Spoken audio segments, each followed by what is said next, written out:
TV is one of the television stations that are trying their level best to make sure other sports grow as well. So we've got the first ball coming from Mohamed Yunusi. And with that shot, I think Ankit's made his intentions quite clear. He's going to be going hard at the ball. He wanted to cut that ball and send it for a boundary, but Yunusi is quite experienced, has been playing on these pitches for the last few weeks. So this is going to be an interesting over.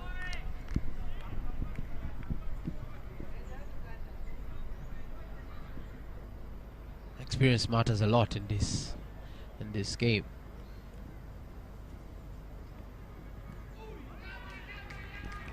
That's another great ball from Yunusi.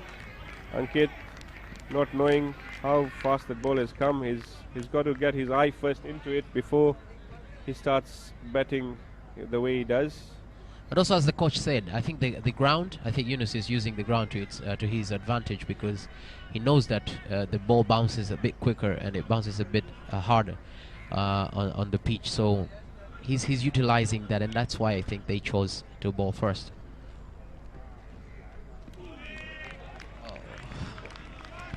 I think Yunusi is doing a great job here. Ankit not coming into line for that ball. You know, T20 is a game where dot balls do matter. So yeah, because it's a game of a few runs, so they really matter compared to maybe T50 or any other competition. Yeah, you need a good amount on the board to make a game.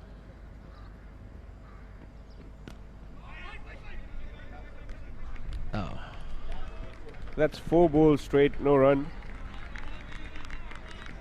for Buffalo at the moment.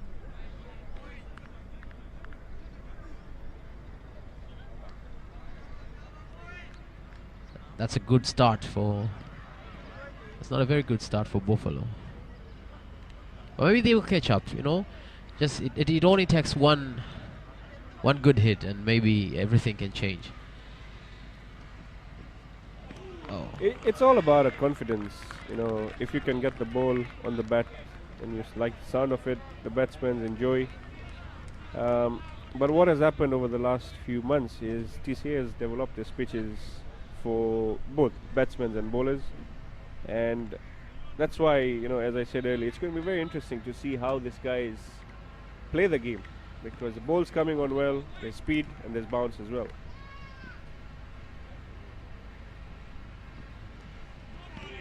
Oh, that's an absolutely fine over, a maiden over from Mohamed Yunusi.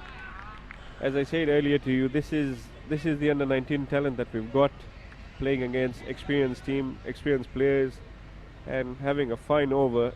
This is going to be a very interesting tournament. yeah, and it's increasing their, you know, it's adding into their confidence, these under-19 players, because also they had a lot of competitions coming up before the pandemic cut them short, but you never know when these things will end, and you never know when they will be invited into international competitions. So they need to gain their experience. But I think with the first over, the way they started,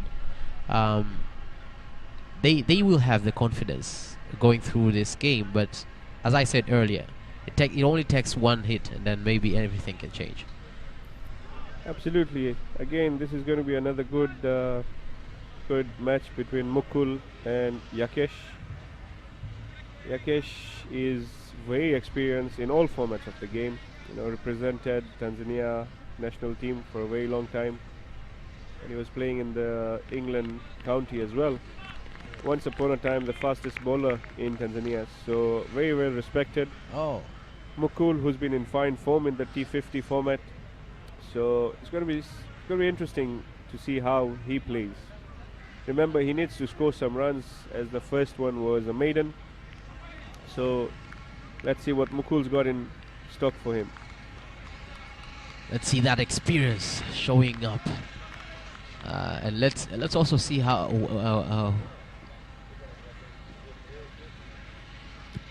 Oh, Yakesh taking the first ball with security, just ensuring that he's not playing anything badly. yeah, I was trying to say let's see who has benefited from the rest from resting from the game for a while, and who has benefited also from the training that they have been doing in this ground.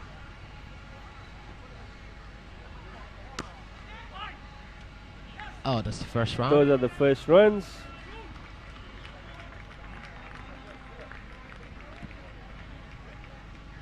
Now anything can change, as I said earlier. It's going to be interesting. It's going to be interesting now. Ankit, it doesn't matter which side of the ground it is. I think all his shots in the first over were quite clear that he's playing a T20.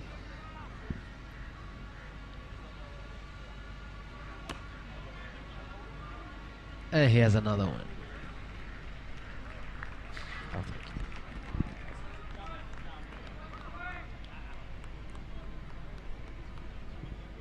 Interesting part is starting now. If you have just tuned in, it's the Advanced Players League 2020 here in Tanzania. 6 teams will be participating for the championship, and right now it's Buffalo versus it's Buffalo versus Simba. Buffalo versus Simba Kings. Simba translates to lion for those people who don't understand.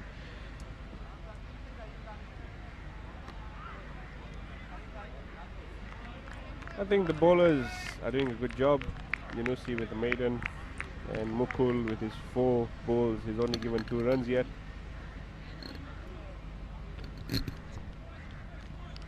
Yeah, I think it's quite interesting to see, how batsmen need to cope from a T50 to a T20. It's not always easy to change your mode.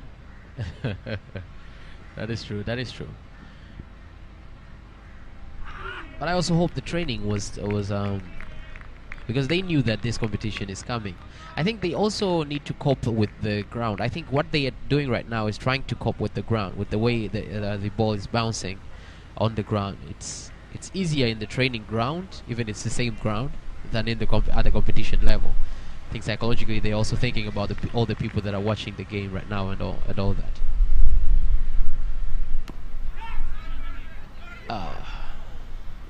Almost. Salmin fielding well there. Yakesh wanted a quick single, but that's not going to be possible with these young boys in the field. Batsmen will have to be very careful. There's enough experience out there between the 2 batsmen. I don't think just having 2 runs in 2 overs is going to intimidate them. Yeah, as you said earlier, as you said, there's a lot of youngsters in the pitch, and so the batsmen, with their experience, comes the difference in the physical ability between them and the running ability between them and the young men. So we get another over from Yunusi, again bowling to Ankit.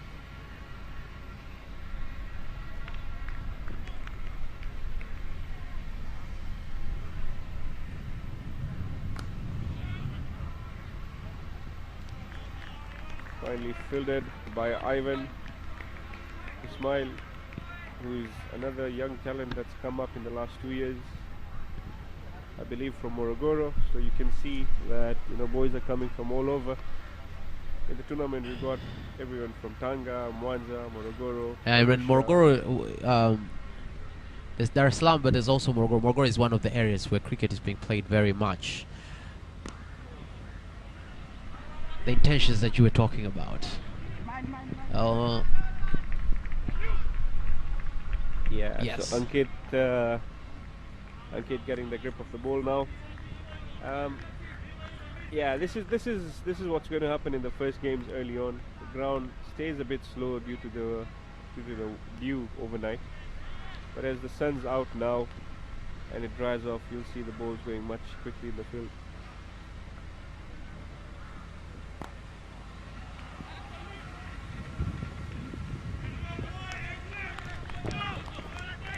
Oh, so they got it before, so they couldn't get. They just got the runs. You can see Zafar, experienced captain, has kept his fastest fielders at the boundary. Getting his confidence a little bit better now, because he already has confidence because of the experience. But you know, with a few overs, with this the first 2 overs, it was a bit challenging if you don't get a few points out of it. Now this is going to be interesting. Yunusi and Yakesh play for the same club, Gymkhana Cricket Club. Yunusi knows all about Yakesh, and Yakesh knows all about Yunusi, so it's going to be good to see how these two pan up.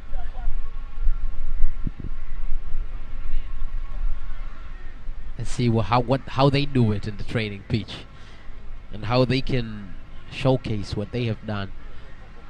Maybe the change of the game due to the stoppage of a few months might have had a challenge, and that's the first one. Oh,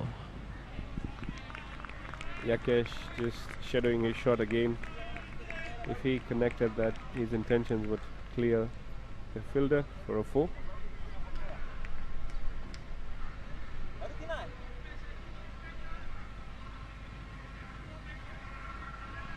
So the bowlers have started well. Now 5 runs in the third over going on.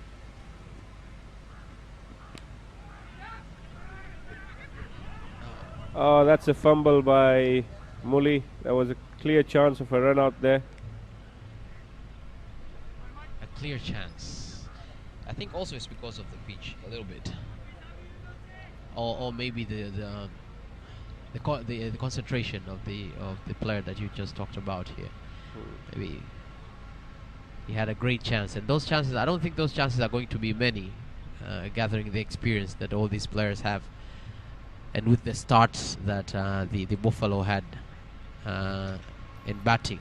I think they will try to make sure that they don't lose any opportunity later. That's a big appeal. Yeah. Not given by Zablon, who's the umpire.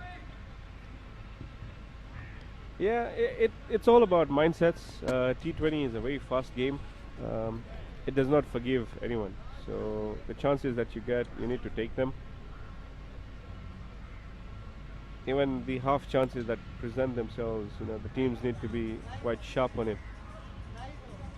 But it's an interesting setup because Zafar, has not played with a number of these players. He plays with a different team. So for a captain and a vice captain, it's quite challenging to get everyone in sync for the game, especially being the first game of the tournament. Well, we believe the TCA have done a very good job of trying to make sure they balance these teams so that we can have this kind of a competition. Oh. And there you go. That's the first 6 from Ankit. Mukul giving a bit of room, and Ankit made sure that's going to be dispatched. And I think there starts the T20 mode for Ankit. Yes, and as we said, this is going to add more confidence because makes them understand the pitch a little bit better now, and then it reduces the confidence a little bit on the bowlers. Maybe they will have a hard time now thinking that maybe this guy has a grip on the ball right now, and maybe a few others. So maybe the next ball will determine how the next few rounds are going to be like. So maybe this is a very important one, this next ball. Oh, that again was a chance. Ankit giving a huge nick over there. Issa trying his best to jump and catch that, but that's gone for a 4. Not the best for the bowler. A good ball, but that's T20. Some fall for you, some go for the batsman.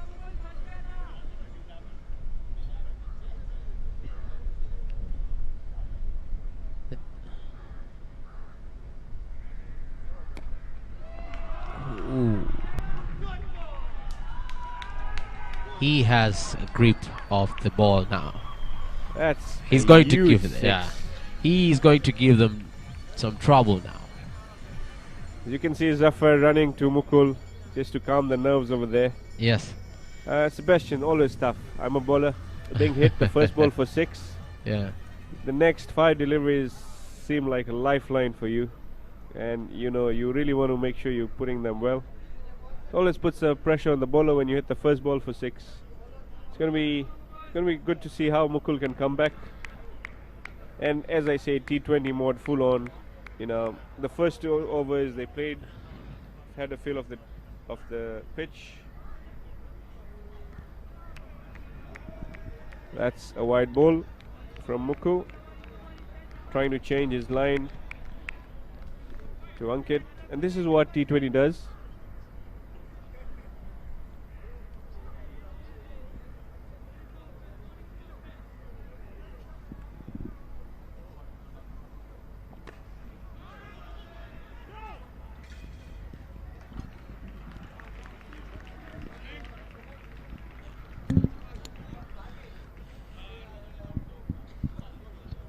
Ankit getting off strike, getting a single.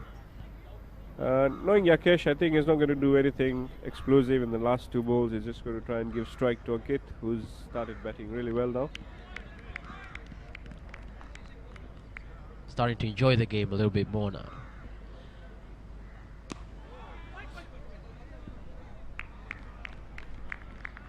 That's the mix of aggression from Ankit and experience from Yakesh that we're seeing right now. If one player is getting the ball well, there's no point of the other one trying to do the same. It's better he supports the opposing batsman. Okay. And that's how T20 works.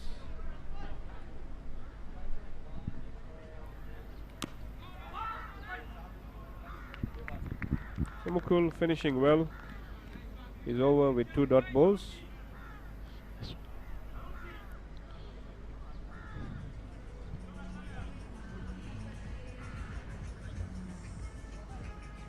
We are now at 23 for no loss in 4 overs.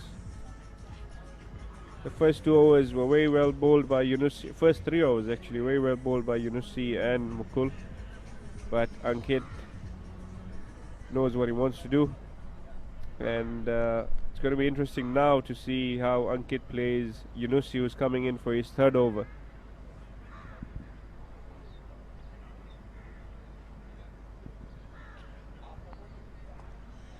The sun is coming out right now, Ashish, as you can see, and we also see the other teams, the other players of other teams watching closely, so that maybe they can pick up a few things about the ground, a few things about the concentration, how they can help them.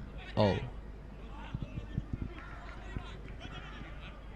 the batsmen are having a better time now compared to the beginning of the game. Yes, I think all the 6 captains, obviously the 2 playing right now, and the other 4 are present at the ground. I think all the captains want to know what the pitch is going to be doing, so that they can plan their game plan accordingly. Now, even in the captains, we've got a lot of experience guys leading these teams, so it's going to be a good challenge seeing national team players coming head to head with their strategies.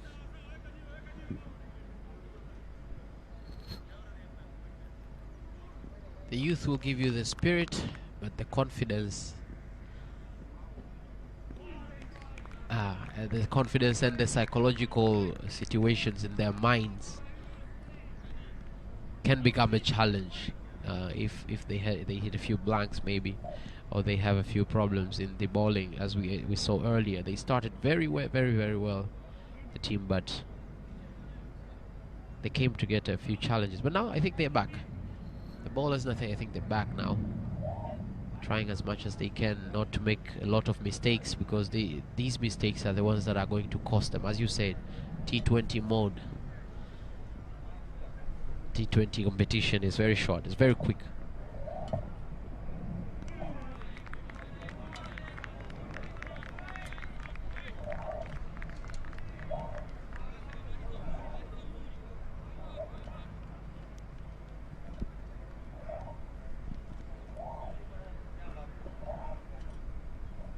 So, coming to your earlier question where you said the game was being played by a certain group of people only. Yeah. You can see Yunusi, who's come from Tanga. I believe he was coached by Riziki. And a great shot from Yakesh. for a 4. All the experience showing. But coming back to what I was saying, you know, youngsters coming out of different regions in the country shows that the game has grown all over and no longer just a game dominated by Dar-es-Salaam. Yes, yes. And it's good to see the leadership, you know, doing so much for the game all across the country. That's a very good thing, because the people who love sport, who love cricket in Tanzania, there's a lot of people who love cricket in Tanzania. There's a lot of fans, cricket fans, who are watching the likes of Yunusi, who's doing good. He's doing very, very good since he started this game today. Very young, an upcoming player that we can have and we can utilize for a very long time in the cricket association, not just in the teams. You know, that is what people do not think. That's what people forget.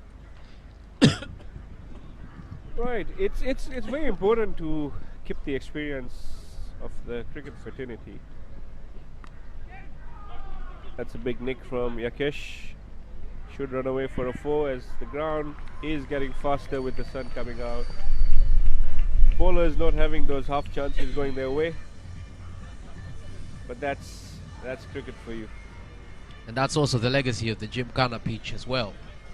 It's among the fastest grounds here in Dar-es-Salaam. Absolutely. Yeah, if I'm not mistaken, the establishment is almost 100 years. In fact, 100 plus now. And it's been at the center of cricket for a very, very long time.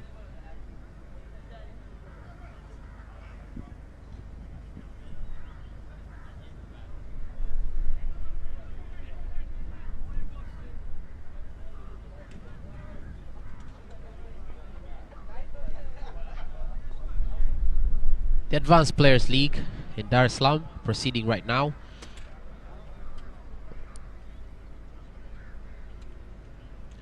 So we have Buffalo Blasters against Simba Kings right now proceeding in the first game. This is the first game of many that we're going to have here. It's a full week and 1 day of pure cricket going on here at the Gymkhana Ground in Dar-es-Salaam, and it is aired also in a lot of places, including India. India are listening to us right now, Ashish. A country with 1 billion people, a country where cricket is a religion. As you know, India hosts the largest T20 league. So it's good. Hopefully some of these boys can get exposed over there in the few years coming. Someone from Tanzania can represent Tanzania at the IPL. We've now got a change at the other end. That's known as the Serena end. Now Benson Mwita, who's again very experienced in the game, coming to bowl to Ankit.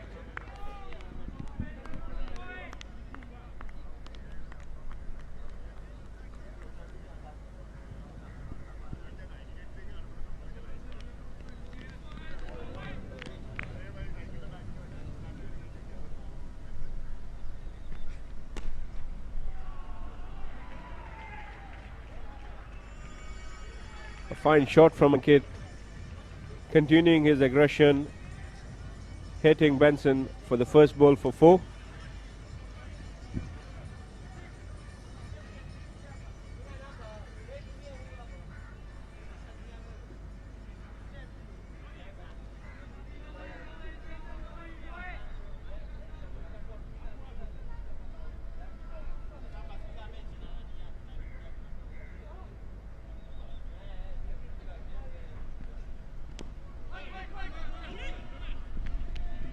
Just cutting the ball for a single.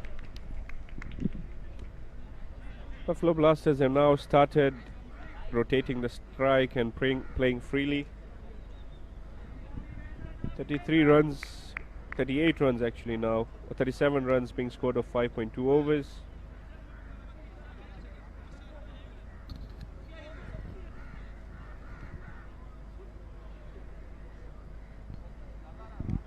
Yakesh facing his first ball from Benson.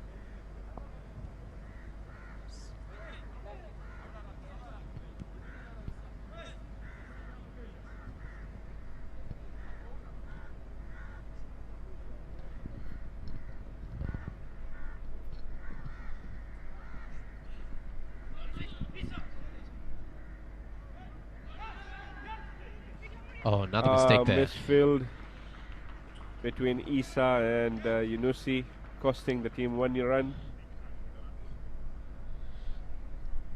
Costing them their confidence as well. You know, that's as you have been saying here. The challenge is not only the run that you will miss, maybe it's just one run, but the confidence you will get out of it.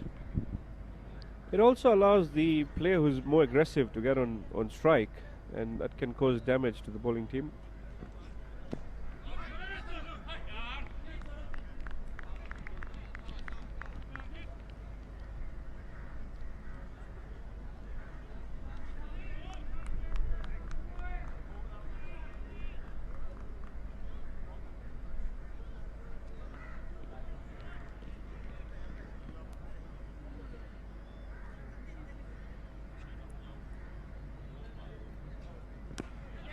That should be a catch, and that's a simple wicket for Benson. Ankit not getting under the ball, trying to hit it over covers. Unfortunately, does not time it well, and that's the first wicket for Buffalo Blasters, getting rid of a dangerously looking Ankit Bagal. It looked like Benson Miyakini had gifted a 6 over 4 to Ankit, but I think he didn't catch the ball very well. Right, and this is what the pitch does. You know, the pitch is doing a lot for the bowlers. Yeah. It requires the batsman to be fully focused throughout the game, because any small mistake can cost you your wicket.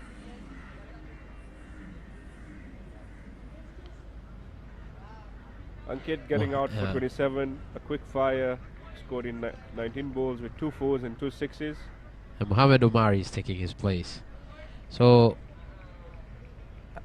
how do you think Mohamed will perform in this one?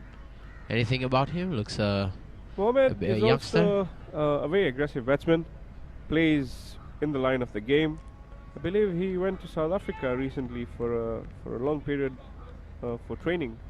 So it's going to be good to see how he executes that knowledge and experience here.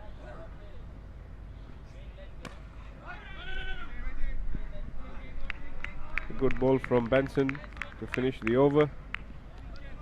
And at the end of 6 overs, Buffalo Blasters at 38 for 1 in 6 overs.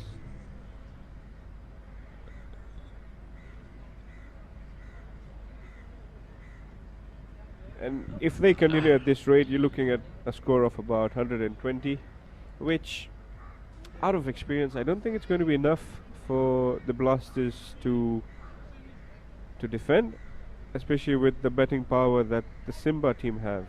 So they will need to start pushing that run rate and try to get close to the 150, 160 mark, so that their bowlers can have a total to defend to.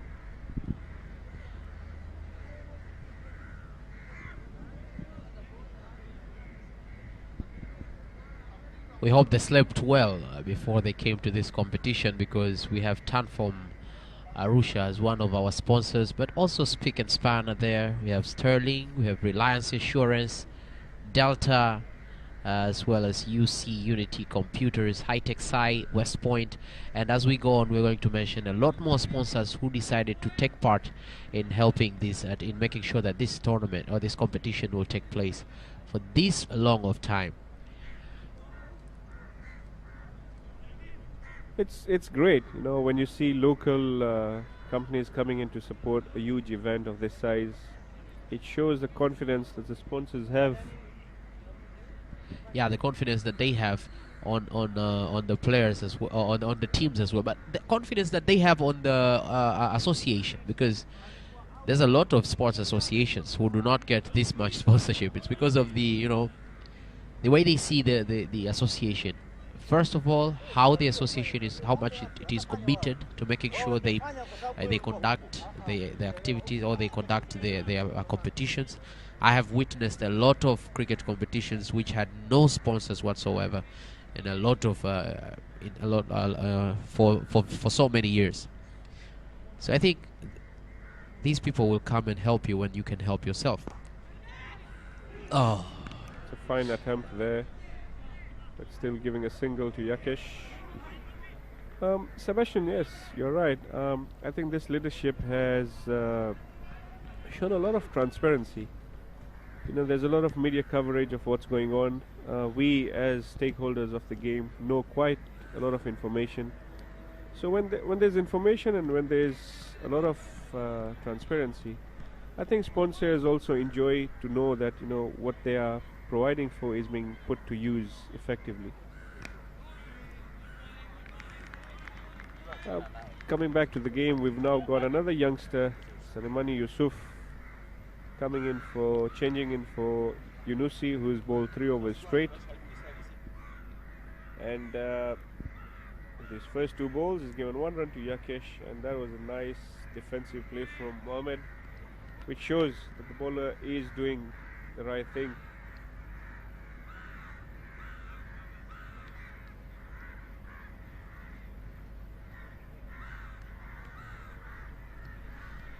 Mohamed has started the game well.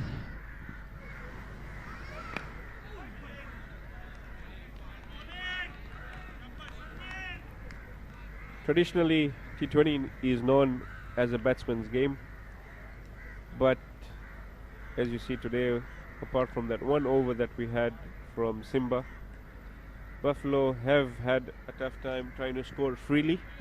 So it shows that the bowlers are making use the conditions pretty well.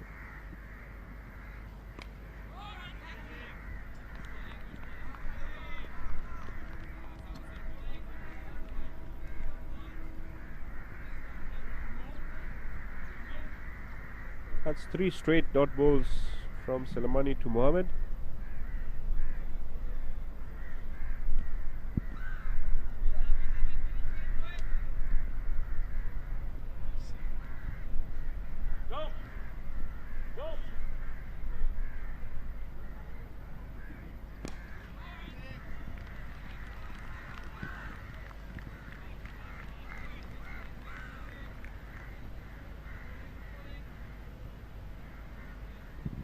As you said earlier, I think it's going to be a challenge for Buffalo Blasters when their time comes, because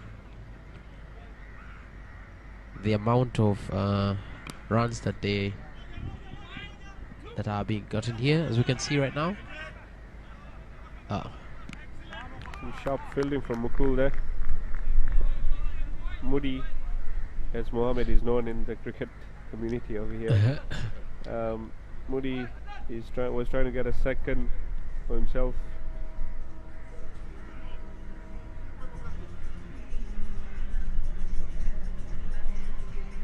So, Sebastian, obviously you've been in the general industry for a very long time, and you know, when did your interest in cricket start building up?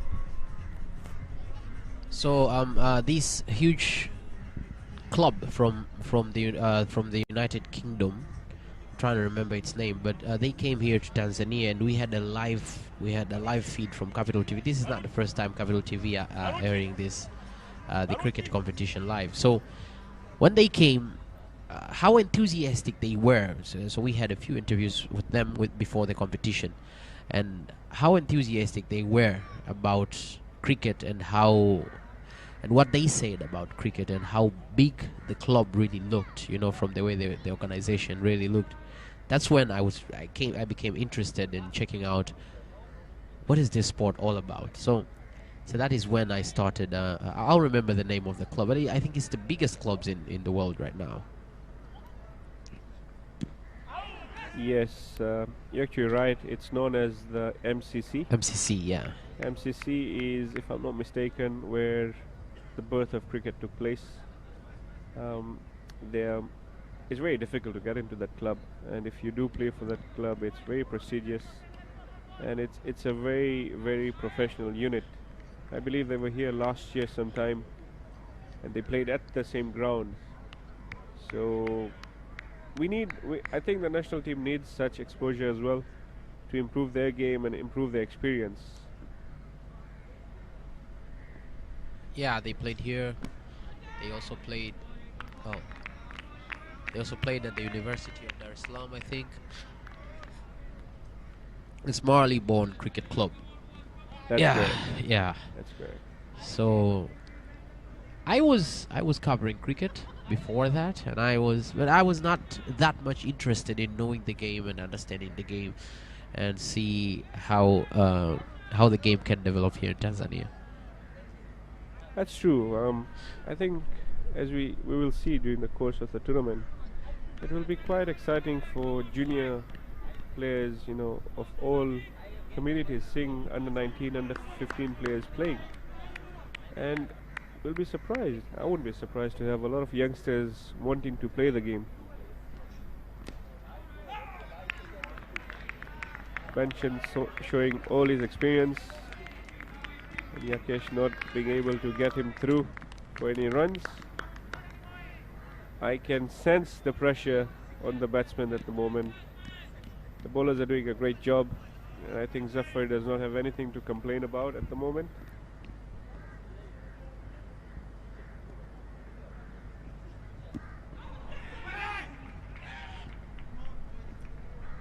That's a sharp single between Moody and Yakesh.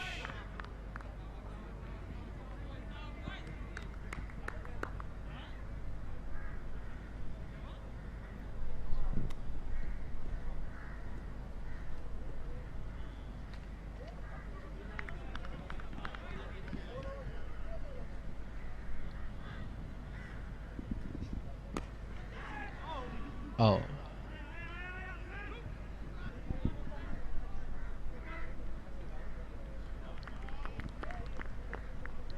The batsmen trying to gain their confidence back.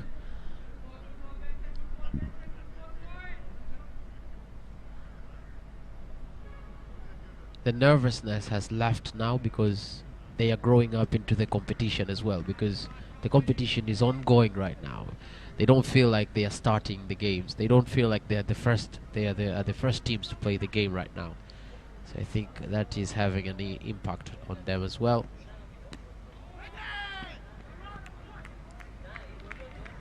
Absolutely fine over from Benson over here. Benson Miankini. I wonder where he's coming from. Is he from Dar-es-Salaam or from? To be honest, I really don't know much about his history, but I do know one thing. Yeah. He was a very fearsome bowler. In fact, he was a very threatening bowler in the East African community, from what I hear from from other players who played against him. So there's a lot of, as you can see, TCA has really tried to hold on to the experience and the talent that they had to ensure that the continuity of the game is there. And with all these sports, when you're trying to build, it's very important you keep hold of all the players that have been part of the framework for a very long time, because they can pass on the international experience to the youngsters that are coming in.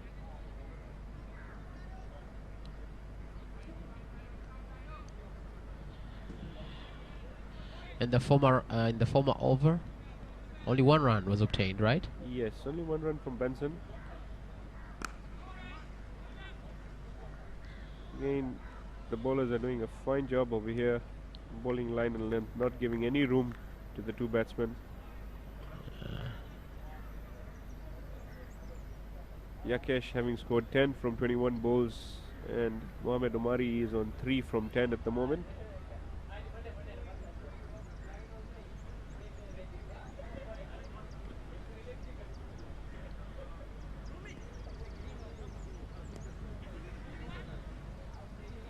An easy single there from Yakesh, showing the importance of just rotating the strike. Yeah. And not just looking for the big shots. That experience also showing up.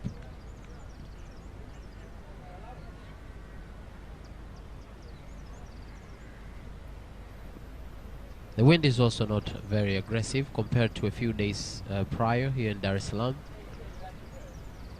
This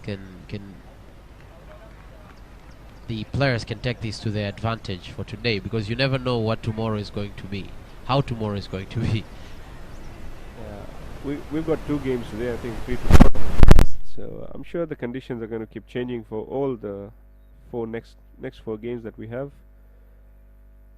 Another chance there, but Mohamed Omari is fit to get back to the crease quickly.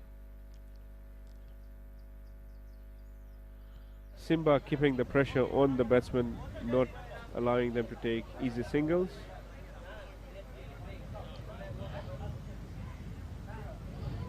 A lot of youngsters in the Simba team, as we can see.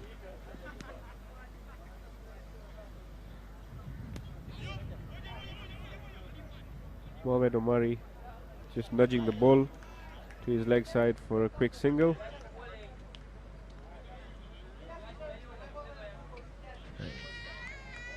One ball left in the 9th over, and we are at 46 runs for 1 wicket, which was taken by Benson of Ankit.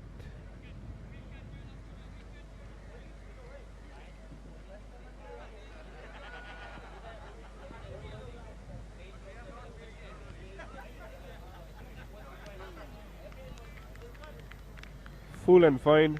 Yakesh not getting any room to pull it through covers, which is his favorite shot. So that's the end of the 9th over. And they were able to get 3 runs. This was better. This was better than the last one. Than the last. I think than the last 2. I think the last 2 didn't have any. Yeah, so they had. No. They had 8 runs. Yeah, they had 3 and then 2 runs. Right. Yeah. After the end the of 6th the power over. play. The 6th over was the best. No, the 5th over. 5th over is where. Oh, there's the 4th had 18. Had 18 4th, runs. The 4th and 5th runs. 4th and 5th runs were much better. That's when Ankit was starting to play aggressively. We've now got. I think that's Muhammad Ali. Yeah. A left-arm spinner coming in. Another national team player who recently represented Tanzania at the tour to Zimbabwe.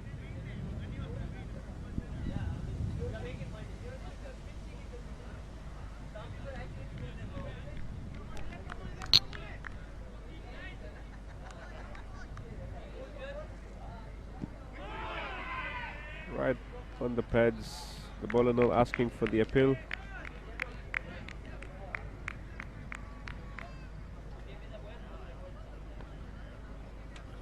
The left bowlers become challenging to the batsman, right? Yes, it does become difficult because the angle of release is quite different, and especially if it's a left-arm spinner who turns the ball against you.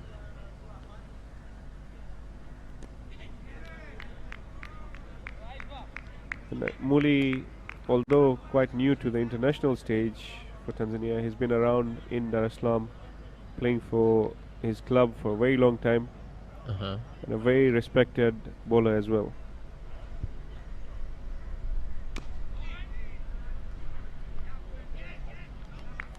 So you can see from the screen the bowler is not giving any room to the batsman, and the batsmen need to start creating their shots.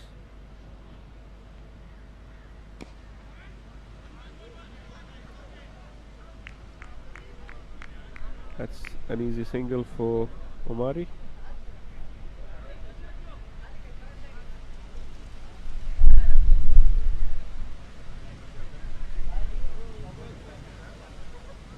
And you spoke about the wind too soon, Sebastian. It's getting back now. It's getting back. I said it's unpredictable. So it's coming in from behind the bowler, so that's going to help him.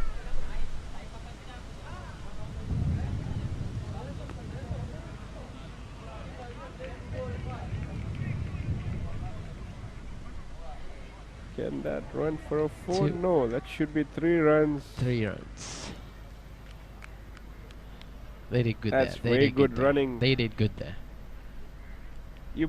I'm quite sure you got an age gap of 20 years between these two batsmen. Oh. So Yakesh in his late 40s. So, but you can see how fit he is to run those 3 runs. Yeah. And how motivated he is. Absolutely. Also, yeah. Yeah. Omari wanted a second, but it was risky. It was risky, very.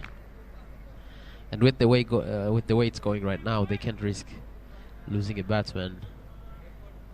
Absolutely. The confidence that they have already achieved. So right, that's the end of 10 overs at the moment. We're going to also have a change in the commentary. I'm going to be handing over to a very professional commentator in Tanzania, Azim Thakur, who will be taking you through to the next few overs. And I'll be back very soon. Well, thank you very much. Thank you very much. That was Ashish. And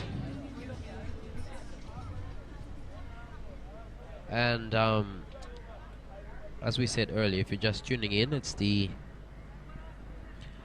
Advanced Players League 2020 here in Dar-es-Salaam. A very peculiar one. It's only local players involved, but also peculiar because it's live in a lot of places, including India. India is watching right now, and we are very grateful for all the viewers that are watching from India right now. It's Buffalo Blasters against Simba Kings, and it's Buffalo Blasters who are trying their level best to cope with the pitch, the Gymkhana pitch. Thank you very much. And there's a change in the bowling as well. Jatin Prajapati, he's come to bowl for Simba.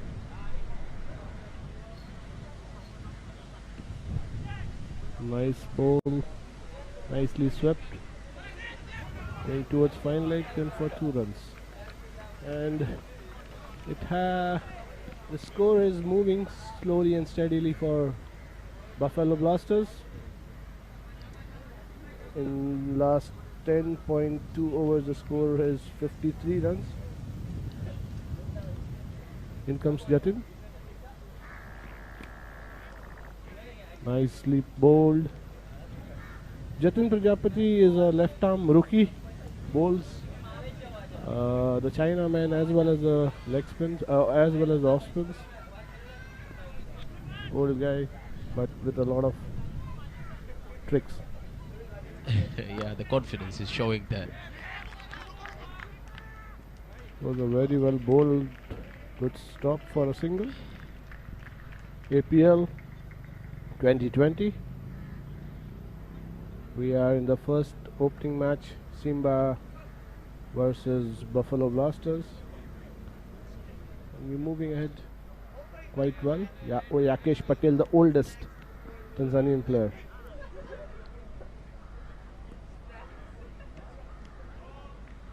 And that's a wide ball.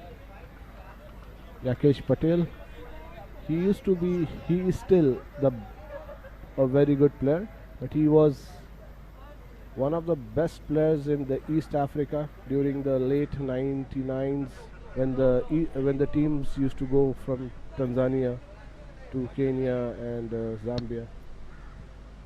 So a very, very long experience. He's still fit to play. Yeah, and showing his skills. The skills are being showcased there. Oh, very well bowled. Gone for a single. Jatin is bowling quite well so far. Simba, they started very well the first 2 overs. yes. And then from there on, Ankit Bagel took on Mukul for a few runs. And from there on, Buffalo has been moving quite well. Yeah, Ankit was, I think when he was batting is when they had the best run. They had the best over. It was 18 runs when he was there, and then after that he added the confidence levels into his team as well. And we were talking here with Ashish that the wind now is also going to be an advantage to one of the teams as it goes on, and it's unpredictable as well.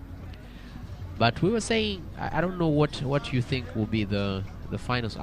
We can't know what the final score will be, but can you anticipate which team is going to? Can you anticipate which team is going to have a hard time? They're saying, so Ashish was saying maybe with the way things are going right now, Buffalo Blasters are going to have a better time because they have better bowlers, or they have experienced bowlers, and maybe they will have a better time when their time comes. It's very evenly contested if looking at the situation and the team as well. And that is a beautifully bowled, cleaned him up. Muhammad Ali, Morley, is known for such deliveries of his special ones.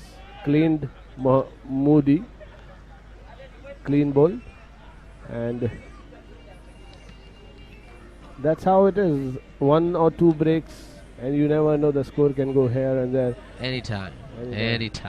And on this current pitch, if Buffalo doesn't score 140 to 150, it's going to be a hard time to defend. Even with the likes of Salum Jumbe bowling for Buffalo, we never know how the game is. T20 is a game of 2 good partnerships, and anybody can take the game away. If Ankit was playing until now, the score by now would have been in 75-80 plus, the way he plays. But you don't know Vishal. Vishal is very good with the spinners. These slow bowlers have come and brought the pace down in the game, and maybe if Vishal has to start taking quick decisions and pick the run rate, because the whole game here now has to pick up the run rate, and the way I look at it, it's not going to be easy. So just come into the pitch and straight away go for the boom boom way. Let's see how it goes. Muhammad Ali is welcoming the captain Vishal Patel, very experienced, and he has a credit of winning the maximum APLs in Tanzania. I don't recall the count, but yeah, under his captaincy, the maximum APLs have been won. So let's see how it does.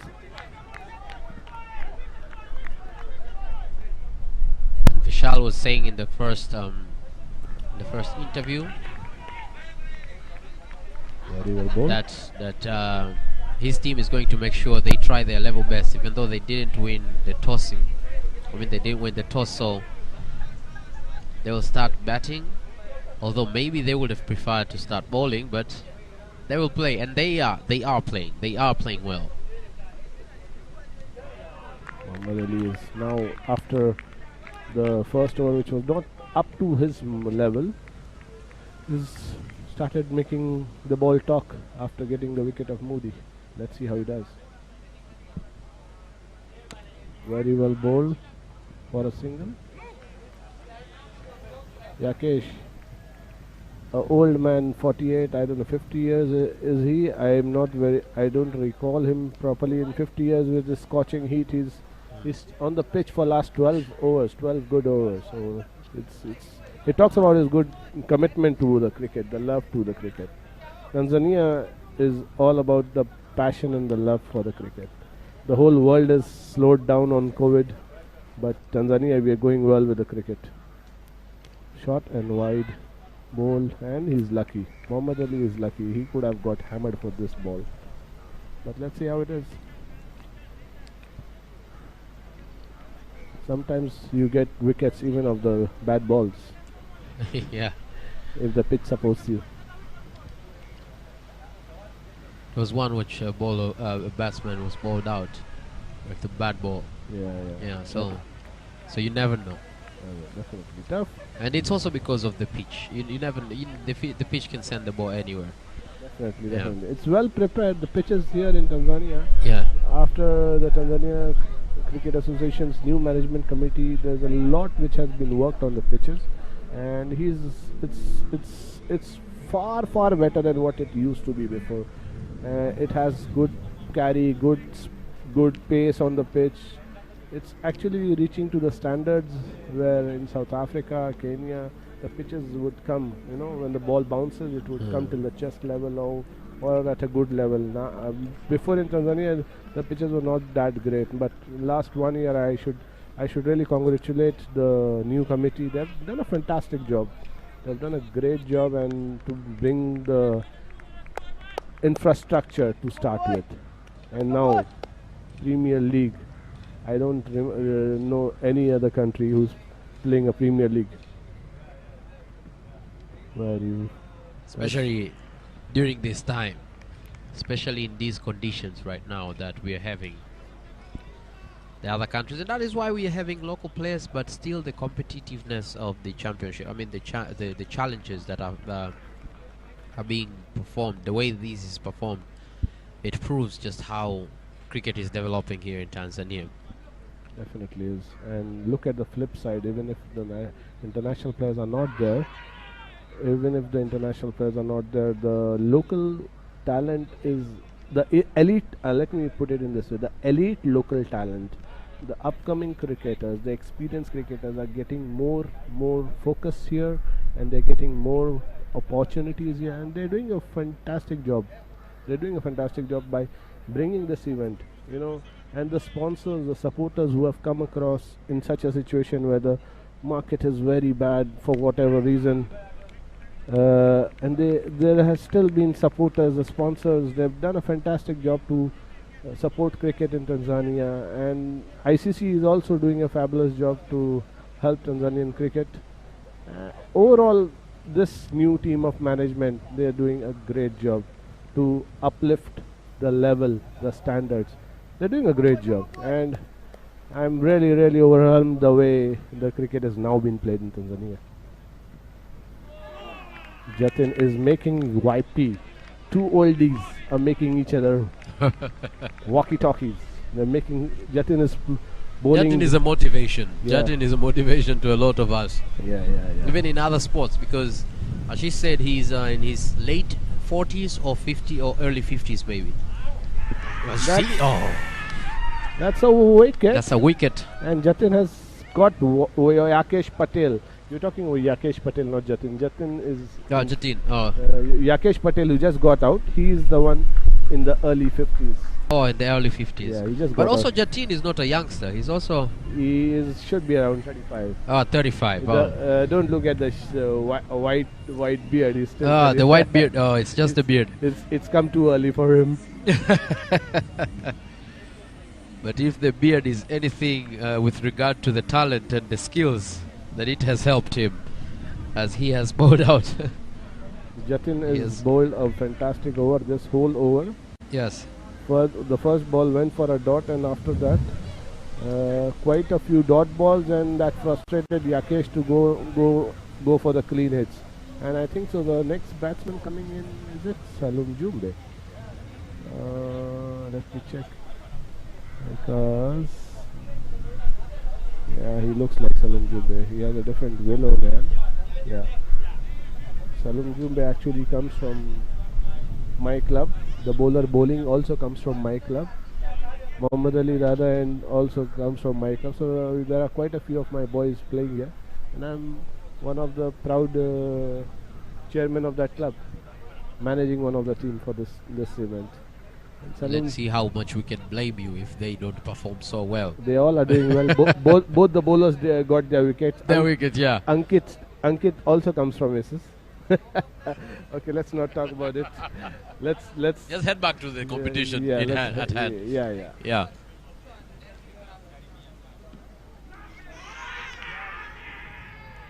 Oh wow. Jatin is making. That's an appeal there. But it's a wide ball. The umpire is not. The main umpires just called it for a wide, and it's quite an exciting over. Things are starting to getting hit up. The heat is coming up right now. It definitely is. They're doing fabulous job. Yeah, it's a few minutes to 11 in the morning here in Dar-es-Salaam. In India, I'm not sure, but I think it will be early in the morning right now. 2.5 hours difference. Yeah. 2.5 hours difference. So they are ahead of us. Okay. Yeah. It's afternoon already. Yeah.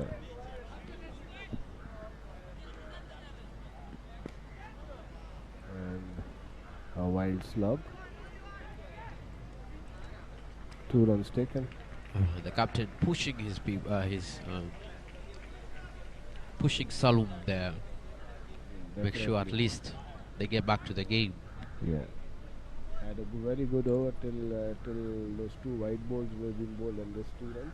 Otherwise, this over would have costed only 1 run and a wicket. But 5 runs and a wicket is still a very good job done. Still a very good job done by the bowler. Jatin Prajapati bowled a very good over, especially getting Patel out. Now let's see, Mohamed Ali is coming for his 3rd over, I guess. You know, the slow bowlers, these spinners, their whole job is to cut down the pace of the game. And to score against them, the willows have to talk big. Let's see how it goes. Nicely well bowled and very well fielded off his own bowling by Mohamed Ali. That's a commitment. That's the sign of a national player. He currently toured with Tanzania for the national team. He actually was a medium pace bowler when he started his cricket in Tanzania, and he switched on to spin because he found spin is more challenging and gives good results. It's an art. It's an art which he's worked on. Yeah. Somebody who was never a spinner comes and starts bowling and bowls effectively and comes to a level where he's been selected for the national team of Tanzania, which talks volumes about his commitment to the work. He is making it talk. Now with Salum Jumbe and Muhammad Ali, same story again. There's going to be 2 players playing for the same team in the domestic league of Tanzania. Among the most important things about this competition as well, because of the mixture of players, because of the way we have youngsters, we have elite players, we have national team players, we have players with a lot of experience and players who are just upcoming but very well talented. And so this mixture is putting on the pressure on the elite to showcase how much they know, but also providing their experience to the youngsters. So we are already witnessing that advantage on the youngsters. That's a nice shot.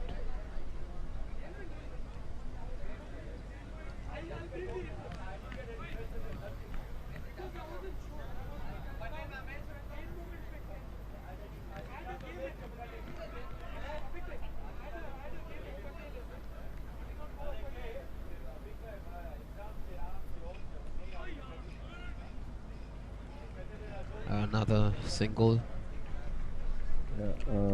With the captain in the pitch, I think the batsmen are also improving compared to a few overs that they had approaching the 10th over. I think after the introduction of Vishal, maybe the batsmen, as you can see now, trying to attain at least these singles to gain their confidence back, because the bowlers looked like they were having a good time, taking into account that T20 is a batsman game, right? Definitely is a batsman game. They call it the batsman game. Yeah. But the batsman has to still strike it, and strike it in the right way, right place. So every team has to make sure they take advantage of the opportunities that they get. But the bowling team, the Simba Kings, were also having challenges in situations where they could have bowled out. They could have bowled out a few batsmen in previous overs. They could have bowled out a few players, but they didn't take their chances very well, and this might prove to be costful when the inning is over. Definitely. And now Jatin Prajapati is coming for his 3rd over, and Salum Jumbe is on strike. Let's see how it goes.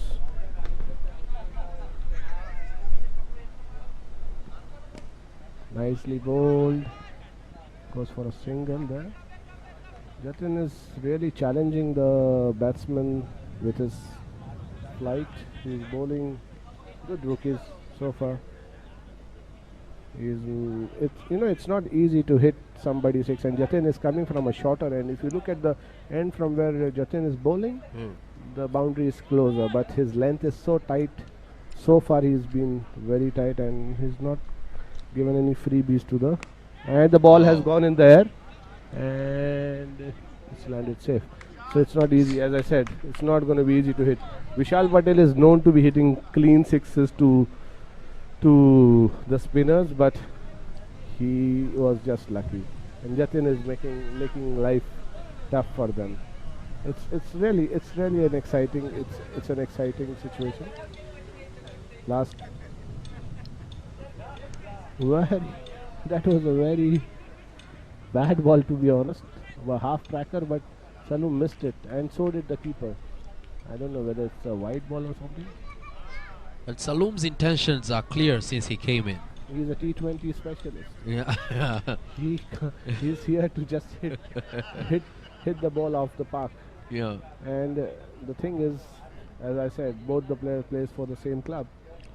They both know each another very well. That's a very well bowled. Jatin is not giving any freebies to his senior. Salum is actually at the playing level is a senior to Jatin, and Jatin is very new to his current setup where he's playing. Okay. And they are giving each other a good time. It's really exciting for me to watch such a battle. Well bowled, and the ball is gone it's stopped. It has been stopped. Fantastically done, Benson.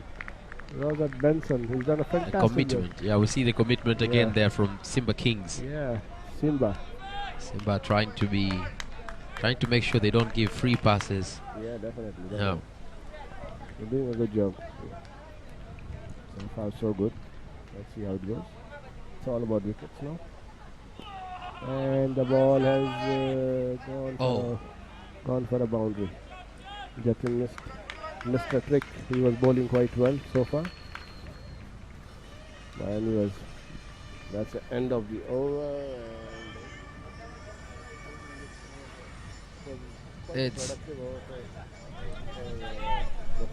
Yeah, they had 10 runs. That was not so bad. Yeah, not bad. And now the momentum is going to pass on. They're going to have a good. We're going to watch some clean hitting starting. 15 over 77 for 3. I'm sure the Buffaloes will try to at least make it 140, if not 150. For them to reach 140, 150, they have to really attack. They really have to hit some big ones. Now let's see how it goes, because it's a tricky situation, to be honest. Yeah, it's an uphill right now, as because they have a few overs remaining. But in the last 5 overs, nobody in T20 they don't care about wickets. They're gonna go for it. Let's see. Mohamed Ali versus Vishal Patel is going to be a good battle as well. Vishal is one of the best hitters against the spinners. And there you go. The way I said, he's just tried to pop it up towards Mukul for a single. Nice throw by Mukul. Mohamed Ali is not trying to do too much against Vishal. He's just trying to keep it straight and simple. Now with Salum on the strike, and Mohamed Ali bringing the ball into the batsman. Salum Jumbe, he is known to be hitting sixes, and they have always had a good competition against each other. Let's see how it goes. Yeah, let's see. Because the captain has already put all the fielders towards the mid-wicket, fine leg and everywhere, where the power zone is. So Salum just needs to hit it clean, out of the park.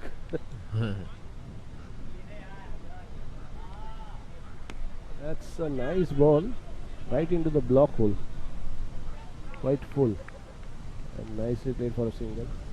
Mohamed Ali is also using his experience. They know each another. And now Vishal Patel, another very experienced big hitting machine. Yeah, and they're giving us a very good game here. Definitely, yeah. They're doing it fantastic. And the pitch is also playing well. And the ball has gone in the air. Yunusi is under it. And he's grabbed it. It's a fumble, but he's grabbed it. And he's grabbed it. Mohamed Ali, that's his second wicket. Too many tricks up his sleeve. He bowled a very good ball. Slower one.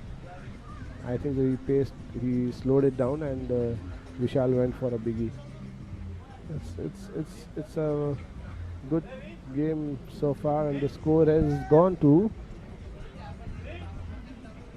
79 for. Now it's going to be 4, yeah. 79 for 4. So now Buffalo has to dig in deep. Vishal would have stayed for a couple of overs more. The game would have been now. Incoming batsman, I think so, is Good Luck. Good Luck and Salum Jumbe, they come from the same school boys. Good Luck and Salum Jumbe. They used to play for Kigogo school from Kigogo here in Dar-es-Salaam. And since then they have grown up together. They played under 19 Tanzania together. They are partners in bowling for when they used to represent under 19. Obviously from there on Salum grew more as a player, and is now representing Tanzania. So has Good Luck also, but now the competition is there, so not everybody is getting you have to be the best in the business to play for the national team. That is very true. That is very, very true. We're still thanking our sponsors as well as we go on to the next. That was a good try. That was a good try. Benson there. We're thanking Crystal Management and Many Tenant Service, Speak and Span, Tan for Marusha, West Point, GI Security, G1 Security, Sterling, Reliance Insurance, High-Tech Sci, Delta Computer Center, as well as UC Unity Computers. All these are our sponsors, without forgetting Capital TV, which is airing this competition live for all our viewers here in Tanzania and across the world as well, over to India, where they are also watching this game.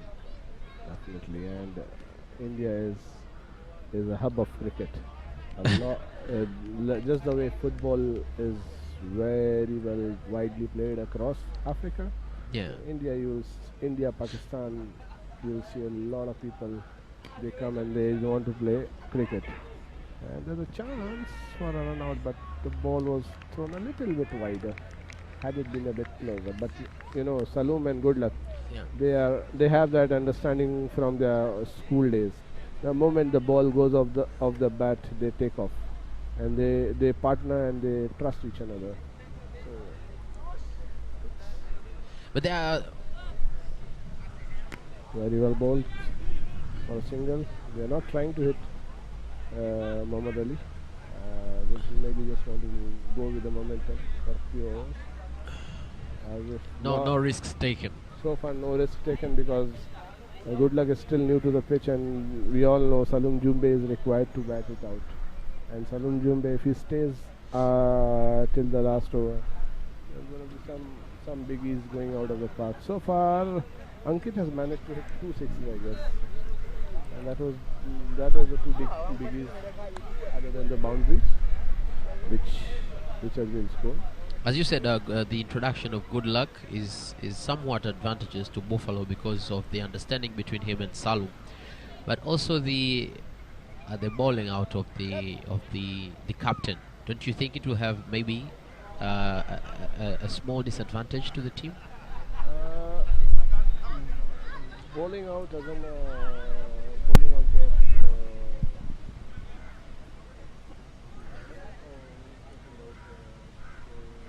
No, Vishal.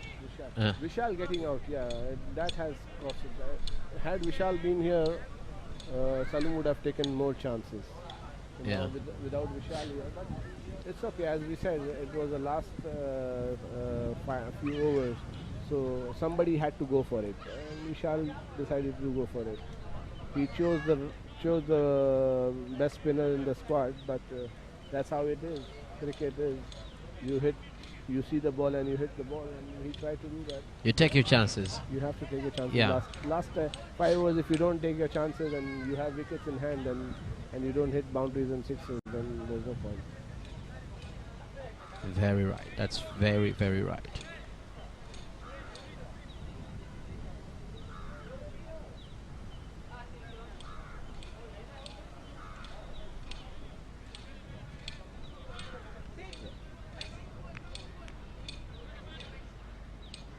And in comes the new bowler Benson. Full toss ball struck into the mid-wicket area for a single, but good luck called in for a second. It's gonna be a good competition now. Senior versus junior. As you said earlier, yeah. This is a senior versus junior situation. Benson has taught the art to Salmin. Now Salmin is giving it back to Benson.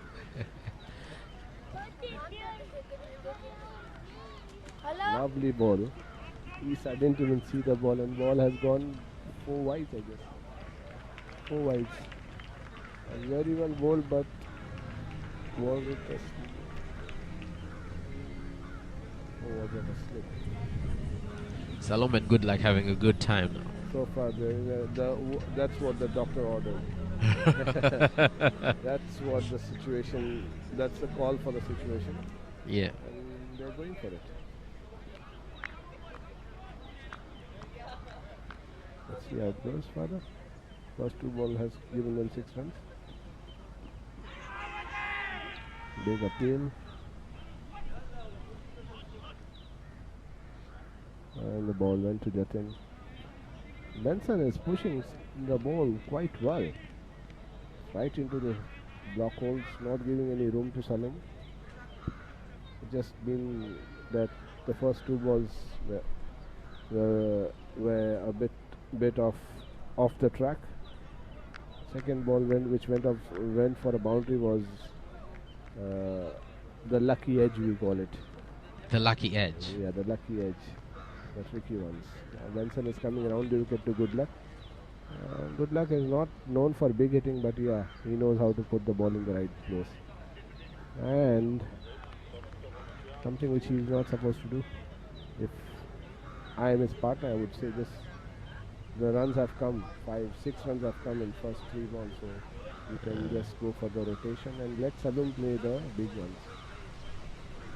You say the weather is changing right now, maybe it's making the pitch a little bit faster. Getting tricky for the batsmen right now. Benson right into the slot, into the block hole. Yunusi is fielding. He's still a young boy, Yunusi, but bowled very well for me. Yeah, but especially the first two overs. Yeah, he bowled. He did so well. The first over, I guess, was the maiden over. He didn't give any runs. Right? No runs at all. No runs, so that was a fantastic. And bowling to Ankit. Ankit is one of the best T20 openers around. Oh, the second over there were only 2 runs, but in the first over there was none. Yunusi was the one who bowled the first one. Yes. Nicely hit for single, and no chances taken against Mukul's throw, and that's gone for an overthrow, and there's nobody backing up. They're taking the chance. They're taking this advantage now. These are No, you see the pressure. This was unnecessary called for. Mukul could have easily threw the ball with a relaxed hand, but Mukul knows that both the runners, they are running quick between the wickets, so he had to put it nice and strong, but had a bad bounce, I guess. Issa. Simba have made a few mistakes in the beginning as well, I think. They have done a few ups and downs. So far, as I said, looks like 80. 95 for 4. They are still not bad, but these four bad runs were of 4 bad runs. Quite a few extras.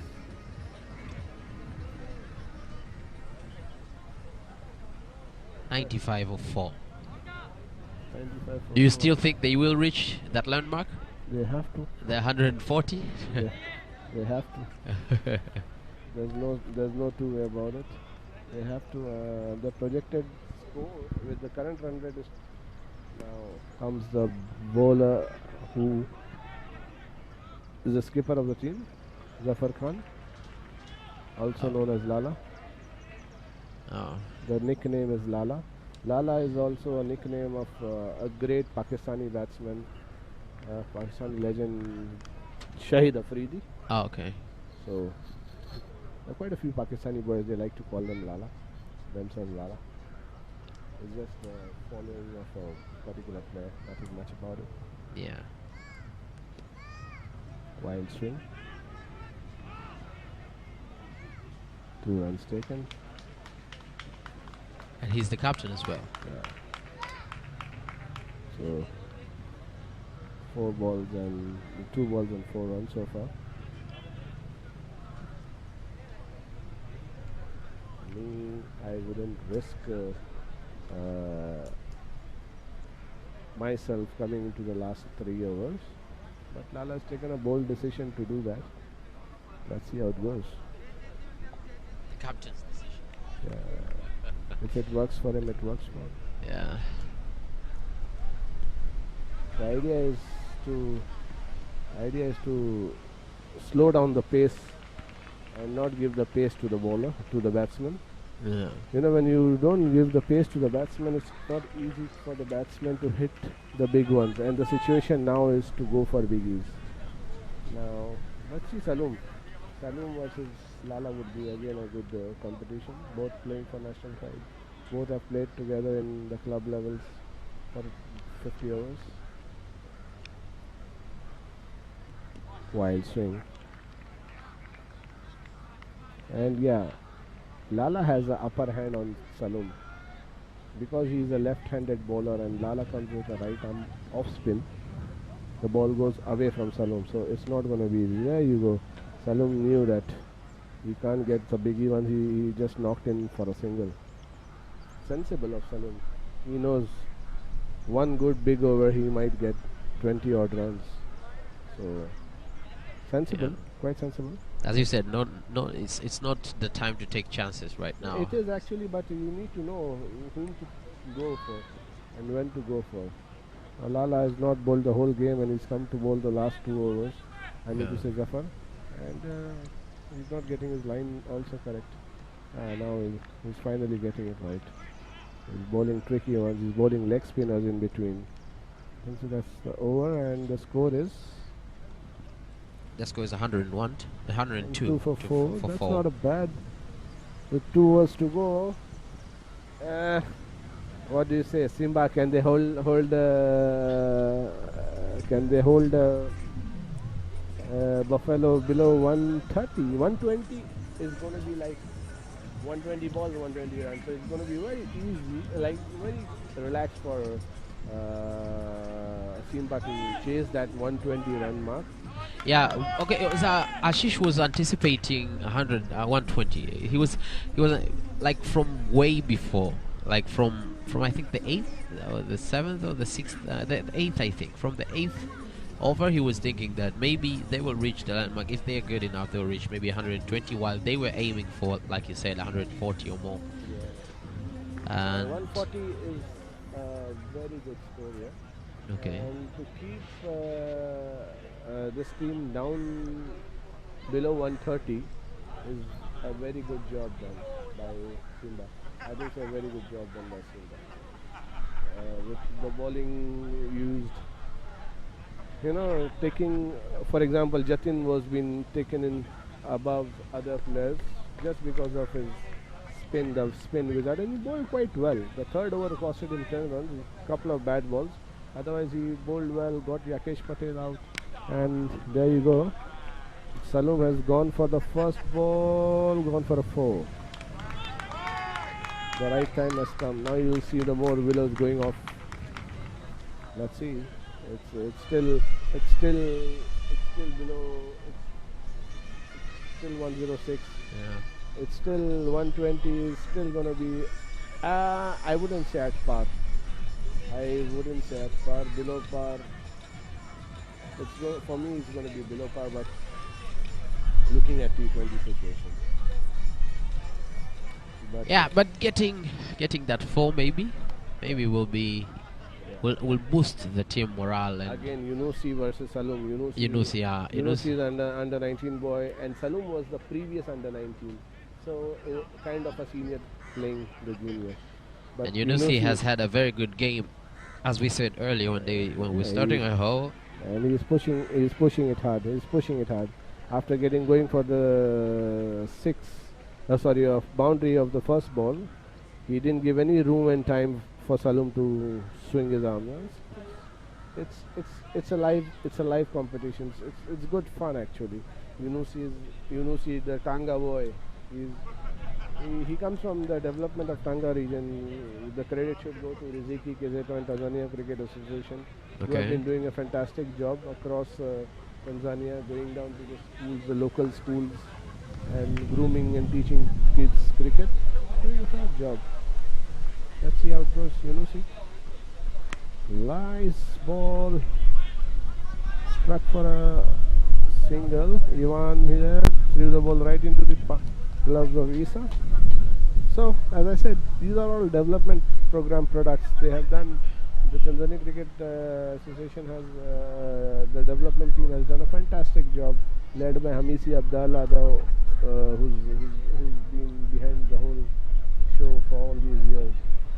Yeah, he has moved a lot. He's moved from here, he's gone to Morogoro, where he's done a very good job. But Mwanza as well, I think Mwanza. Yeah, Mwanza they're just coming up with. Yeah, they're just coming up, but they have achieved a lot in a very short span of time. Yeah. And we are witnessing the fruits of what was being done there, because the competition involves only local players, but we can see the level of. Imagine now the Tanga boy,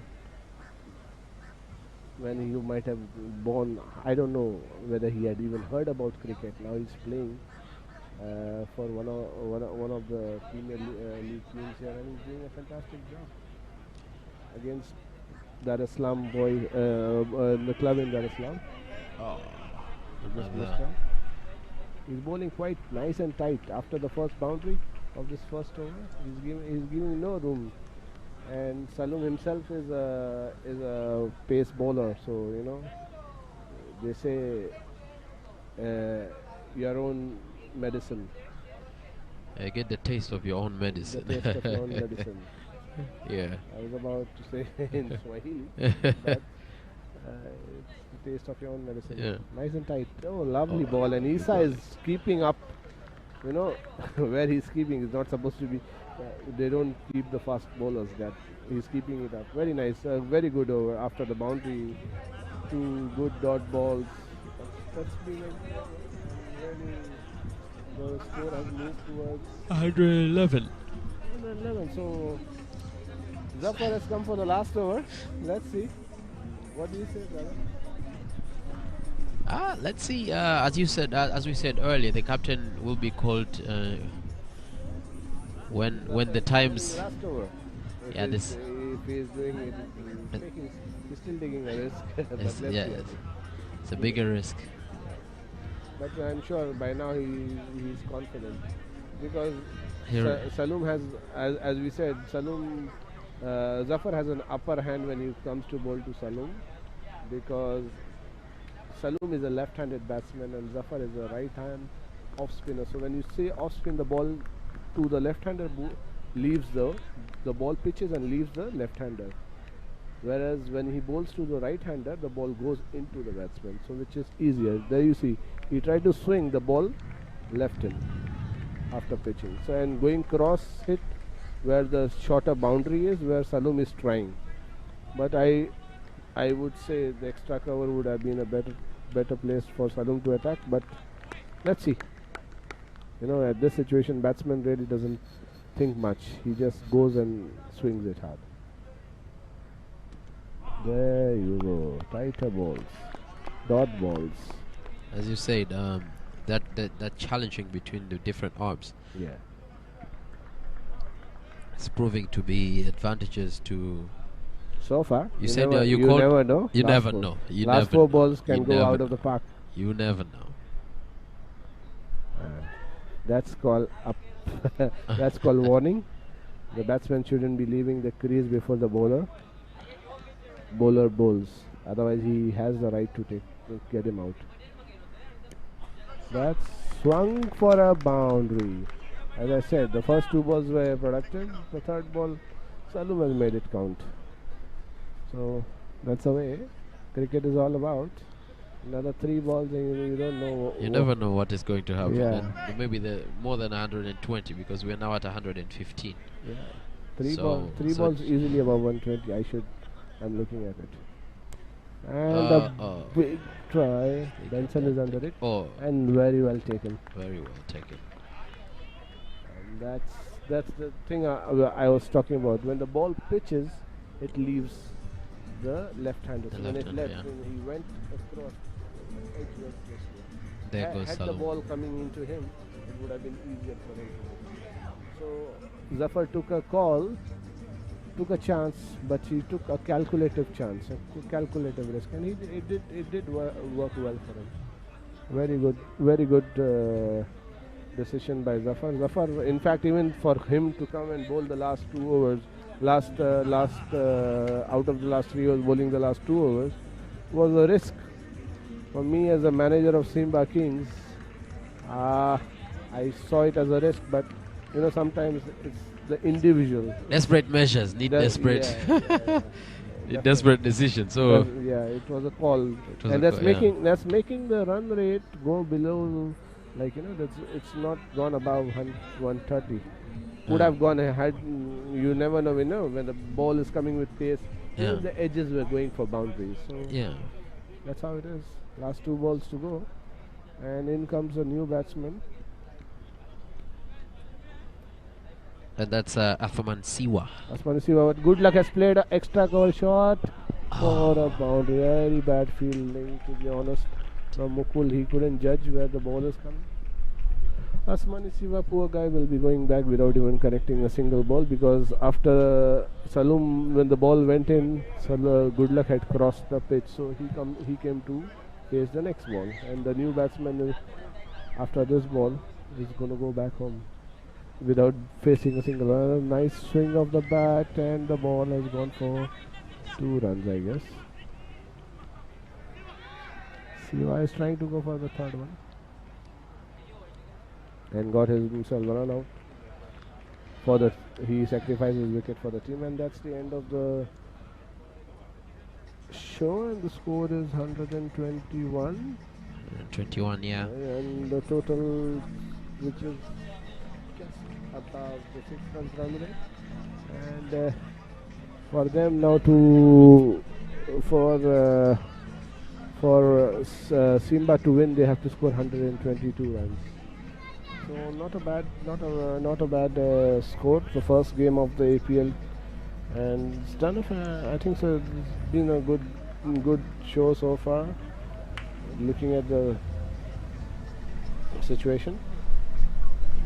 Yes.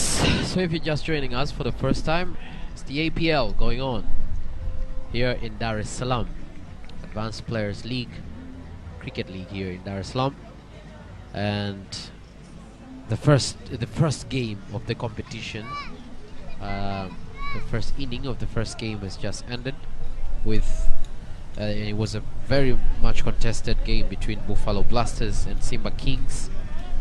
The score is 121 to 6 wickets, and we'll come back for the second inning, and we can see if we're trying to see if Simba Kings are going to come back a bit stronger.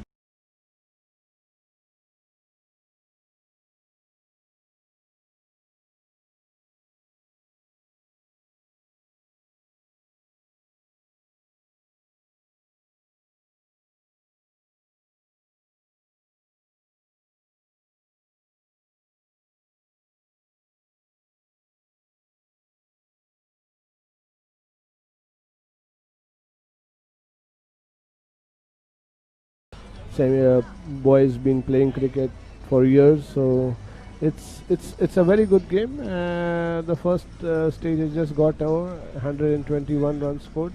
I think so. Now I'll hand over the mic to Ashish Nagewadia. He'll take you through for for the next first half, or I think so the whole game now.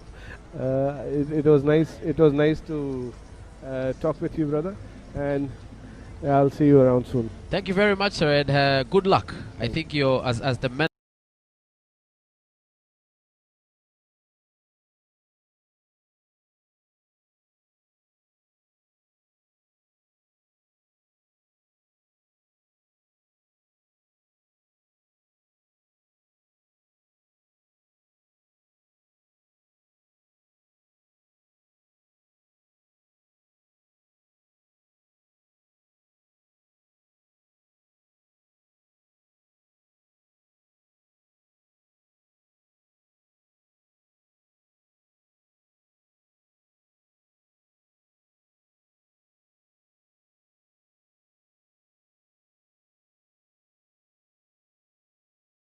I think he anticipated something like this. He anticipated score of at least 120 to 130, and he was pretty much right. 121 to 6 wickets. It was a fine bowling attempt from Simba. Computer center, very much, and computer Unity computers, as well as Delta. We have High-Sai Healthcare Center, Reliance Insurance. We need insurance in our lives, and we know how important that is. G1 Security Group Limited, Sterling, Tadform Arusha, making sure you sleep very well. West Point, Crystal Management and Maintenance Services, as well as Speak and Span, without forgetting Capital TV from IPP here in Tanzania, who are trying to make sure that you can witness this competition live on your screens from Tanzania and even to India. I'm Sebastian Koloa. I'm here with Ashish, trying to make sure that we tell you about what is going on, but in the also providing you with the information about the players, as well as the competition, as well as the weather of Dar-es-Salaam, which is not so bad. Currently, we had some wind in the middle of the game. It's 28 degrees right now, mostly cloudy. It looked like it was going to rain in the morning. Thankfully, it didn't, because had it rained thoroughly, maybe we would have had the games. And I think the prayers of the players and the organizers have been heard by the Almighty, and everything is going so well.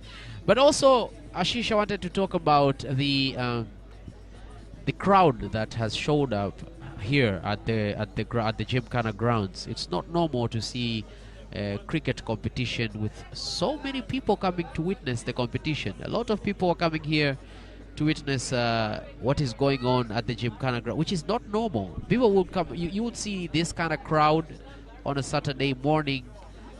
It's not easy to see something like this. If it was in the evening, maybe, and if it was soccer or any other game, maybe. But it shows how much people are becoming aware of the game of cricket. Absolutely. I've been with Gymkhana for the last 5 years. Never have I seen the tents this full. And it's mixed. You can see youngsters, you can see adults, you can see the youth there as well. We got local players, we got overseas players who are working in Tanzania playing the game. So it's a mixed crowd, and the interest is there. You know, Gymkhana is a nice place for the family as well. So I think the parents are bringing the kids here so they can watch cricket while the kids enjoy some playtime. And at the moment, I think it's safer to be around in an open space as we continue keeping our social distancing, which is, I believe, the new norm, the new word that's come out in the last 8 months. Yes, and then we can thank God, of course, because in some other countries, even this is not possible at all. So this is not possible at all. So you can see the crowds there, people, a lot of people of different calibers, from different parts of the country, different parts of Dar-es-Salaam. So coming to witness and cheer for their fellow Tanzanians. As you know, as we're mentioning every now and then, that the competition involves players from Tanzania only. And this is due to the coronavirus pandemic, but also as part of the TCA taking advantage of the situation to make sure that local players, both elite, experienced, all of them, elite, experienced, upcoming, youngsters from different parts of the country are also taking part at a competition level, so that they can gain the experience, but for the experienced one to get some challenges from the youngsters, So, and we have already seen how much they are improving. We have seen the improvement of these youngsters, but we have already seen how the youngsters have started the game well. And we can take an example of the bowler, the first bowler who did very, very well. Yunusi, yeah. Mohamed Yunusi. He did very well. He looks young. He doesn't.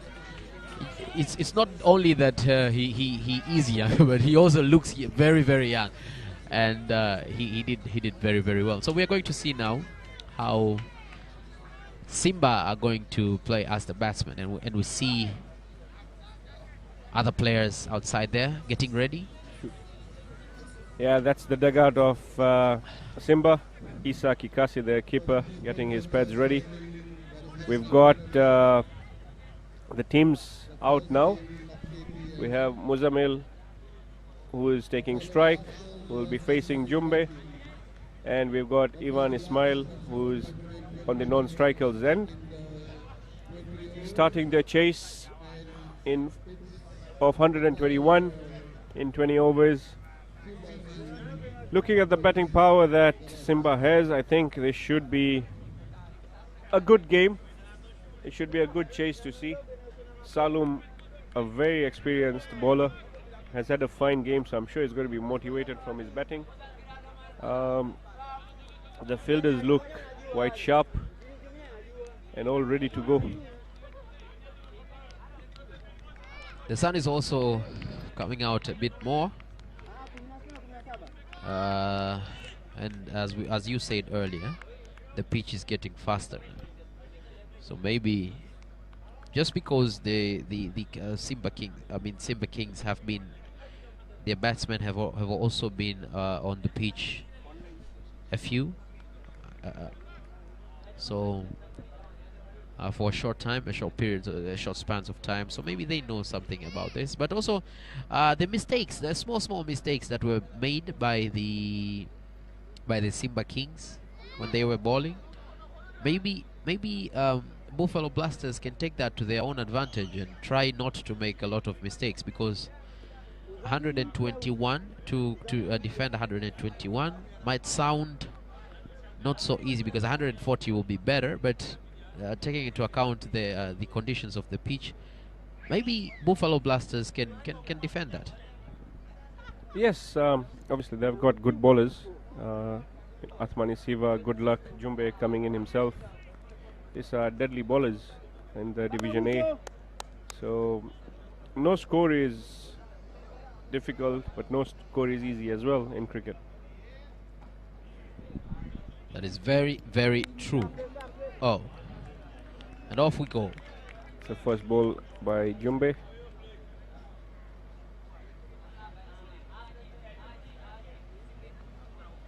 He did well when batting. Let's see what he can do. Let's see how much he can help his team in bowling. Again, it's being a Tanzanian, it's proud. It's a proud feeling to see local Tanzanian talent coming and taking over the game and performing. Not just taking over, but performing. Jumbe obviously now experienced. Yunusi very young. Selemani very young, but had outstanding bowling today. And it's a sense of pride for us. And we're quite sure that under the new leadership, this team is being groomed to do great things ahead. That is all we need, because we want role models. We want the likes of we would like to have a lot more Hamises and a lot more Kasims who can act as role models to the upcoming players and just young members of the public, of the Tanzanian public. If they see huge players coming out of cricket, they can try their best to be involved in the sport as well and remove all the you know, the bad means of thinking. True, true. It does. It also gives youth confidence Yeah. when they see, you know, fellow youth playing and doing well, and it brings up healthy competition.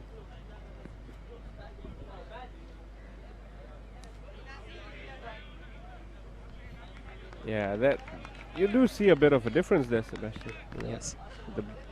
the Blasters look more fixated in their fielding, not wanting to give away easy singles, as they know they are defending a low score. So every run that's given away is important. Remembering that they were these Simba Kings were able to defend. There were 0 runs in their first over. So they want to make sure now they already have 1 run. So it means comparing to their game, they have to be so strict in making sure they don't make small mistakes, because they don't have a chance for mistakes. They have a very, very narrow chance of mistakes. Absolutely. T20 does not forgive you that often. Yeah. So yeah, Blasters will have to be on top of the game every single ball. And it's going to be hard work for the captain, Vishal, who you can see on the screen readjusting his positions of his fielders. And speaking to Jumbe as well. Ivan, a very destructive opening batsman in this format.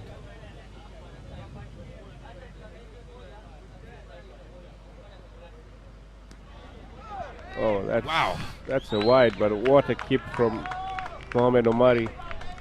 If that was missed, it was definitely going for a 4. That was Mohamed looking very, very sharp there, and showing that commitment that we were seeing in Simba in the when they were bowling. And that type of commitment is what gives other players confidence, but as well as That's again good ball, nudged to the leg for a single. That completes Jumbe's over with 3 runs scored in the first over. Yes. I think it's fair to say Simba is also starting quite cautiously, just the way the Blasters did. Buffalo Blasters and Simba Kings taking their mind in the game. And we've got Feroz coming in at the second change. Okay. Feroz plays for Anadil Burhani in the local league and has been a very consistent performer in the leagues being played in Dar-es-Salaam. So it's going to be a good battle between Feroz and Ivan. Ivan will probably take a couple of balls to see what Feroz does, because it's 2 players who play in different divisions, so they've not faced each other. So it's going to be new for the bowler and the batsman.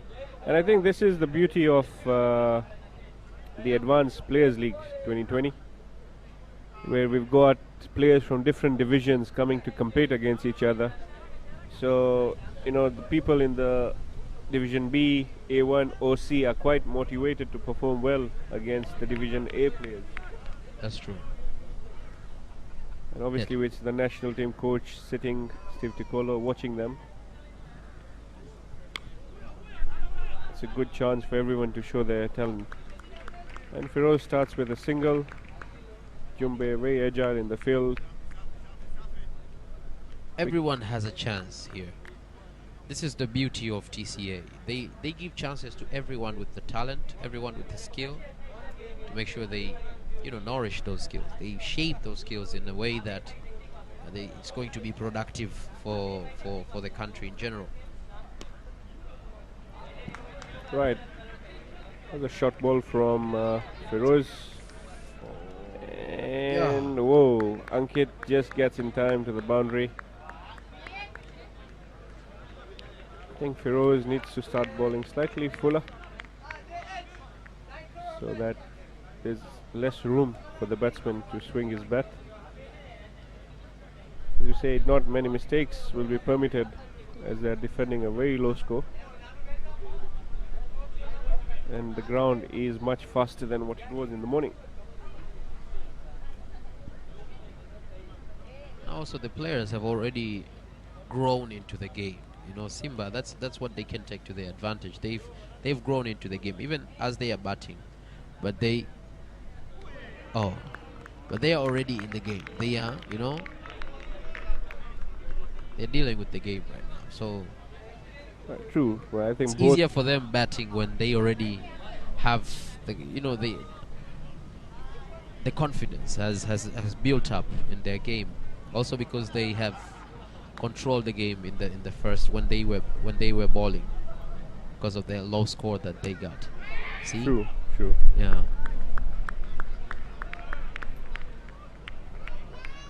As you saw, Ankit, you know, he started slow, but once he got into the game, he did score very quickly. And I think in the was it 4, 5, 6? Yes. They scored almost 30 runs. Oh yeah. So T20 is a matter of a few few overs. Vishal trying to get his boys motivated to continue performing. And that's the first wicket. Good one, and it will get them back to the game. Firoz bowling it straight. Ivan going for a wild swing. That was not necessary at the moment, but then this is what dot balls do to you in T20.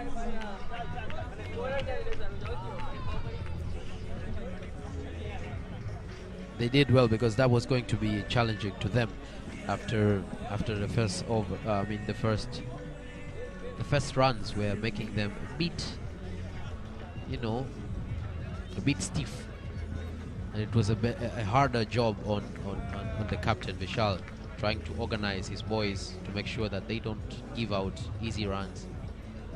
But they have been doing good compared to okay. If you compare with how Simba started, with how they started batting, maybe it's a different situation. But now this wicket is going to help them gain back their confidence and maybe see how they can move forward, how they can proceed.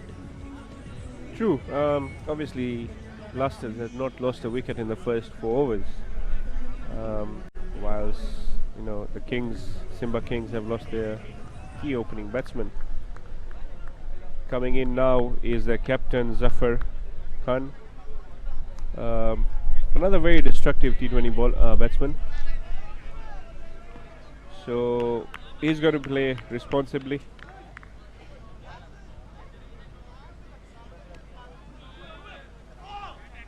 Again, Firoz bowling it nice and well, not giving room, and Yakesh fielding well, not allowing that single. That's the end of Firoz's over. And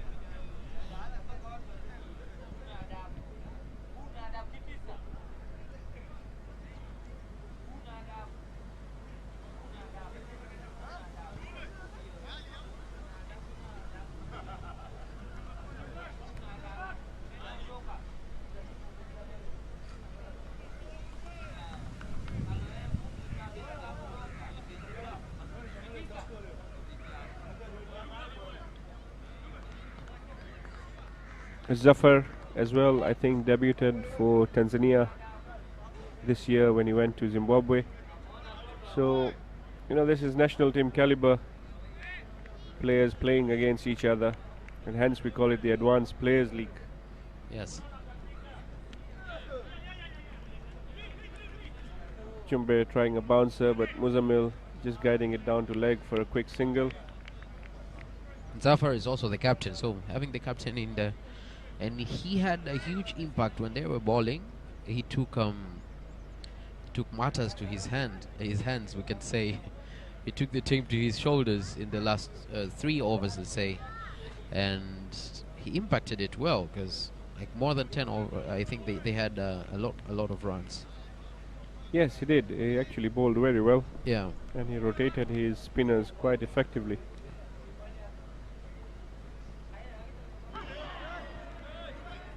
That's a play and a miss from Zafar. As you could see on the screen, the ball just doing a bit of movement, which is always very difficult for a batsman. Just that subtle movement happening, which the batsmen need to be quite focused when they're batting.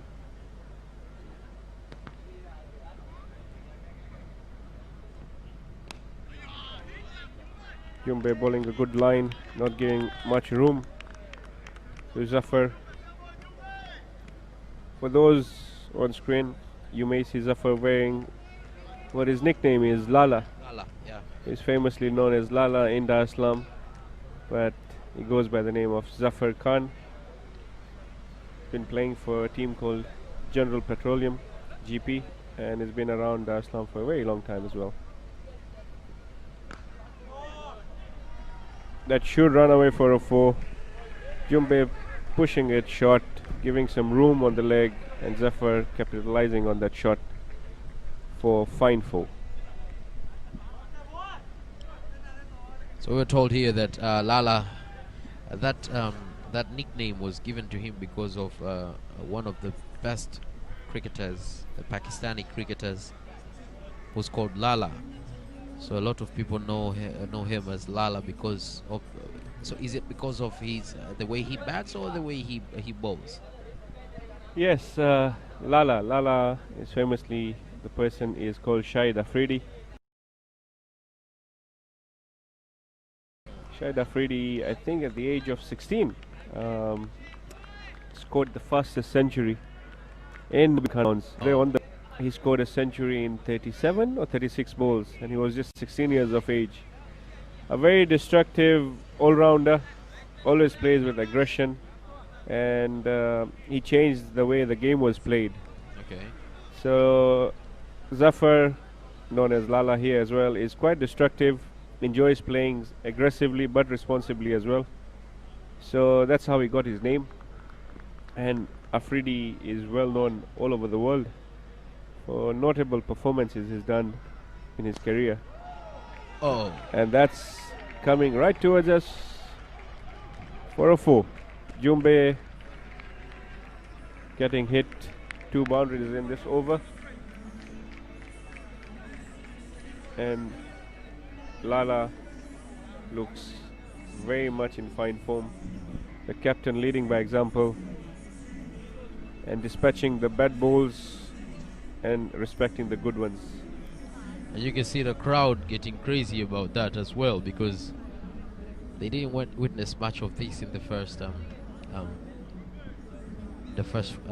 let's say in the first round when Simba were bowling. Maybe they didn't see that because also the game was starting, so even the players were not in competition mode yet compared to now. But we can see the crowd now is quite excited about the game now, and it's getting much and much interesting, and it will get even tighter, I think, after the 8th or the 9th over. I think it's going to be tighter. That's true. We got the same bowler, Firoz, coming back to face Muzamil. That should be taken. Oh, that's a drop by Yakesh. And this is what you don't want when you're defending a low score. That was a simple catch that should have been taken, but that's been dropped. Vishal, the captain, not very impressed. The players trying to motivate each other. Like you rightly said, actually the Blasters only scored, I was just checking, the Blasters only scored 10 boundaries. Oh, Firoz takes another key wicket, and that's an LB given. Wow. The player does not look happy, but he has to go. That was Muzamil, right? Muzamil, yes, LBW, leg before wicket to Muzamil, who had 7 runs from 9 balls. Quite unfortunate, but yeah, Firoz bowling straight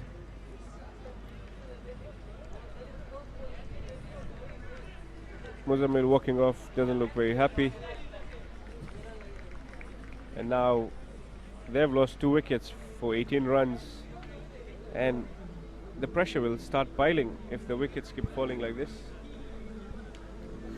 Yeah, so it's a both way. You know, the confidence levels are raising both ways in both teams. That's you know, because we were saying that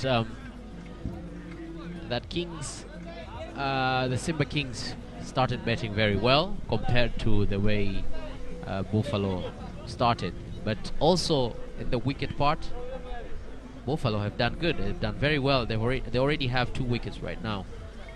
And I don't think Simba had 2 wickets in just the second over. True. As I said, Feroz playing for Division A1 will be quite excited, having taken 2 A Division batsmen out in his, well, obviously in his first over and then the first ball of the second over. So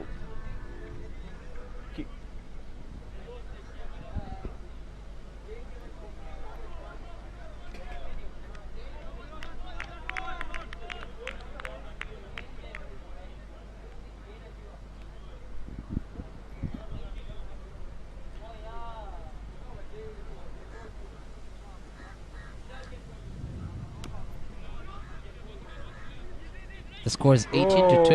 Oh. Almost. Putting in a slide. There was no single over there. I don't know why the batsman was trying to get that single. That's very risky. Stewart trying to get off strike very quickly, but Zafar sent him back very fast. Stewart and Zafar actually play for the same team in the league, in the local league, so good understanding between these 2 players.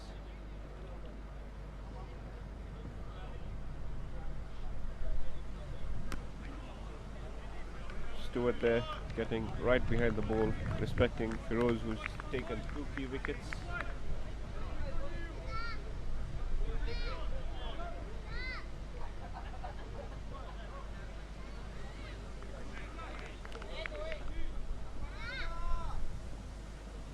Feroz coming in again.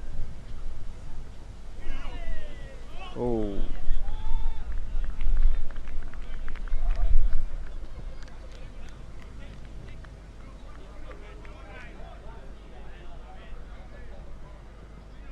I was just checking here. It was until the 6th over that Simba managed to get a wicket. So it's working on the Buffalo's advantage as well. But also counting the runs, I think had better runs. The Simba had better runs. Yeah, Simba is obviously batting more aggressively. Batting more, yeah. Okay. No, I mean I think Feroz finished his second over. Obviously bowling very well, just giving 2 runs and taking a wicket in the second over. So as it stands, Simba Kings are 18 for 2 in 4 overs. They still need 103 runs in the next 16 overs to win the game.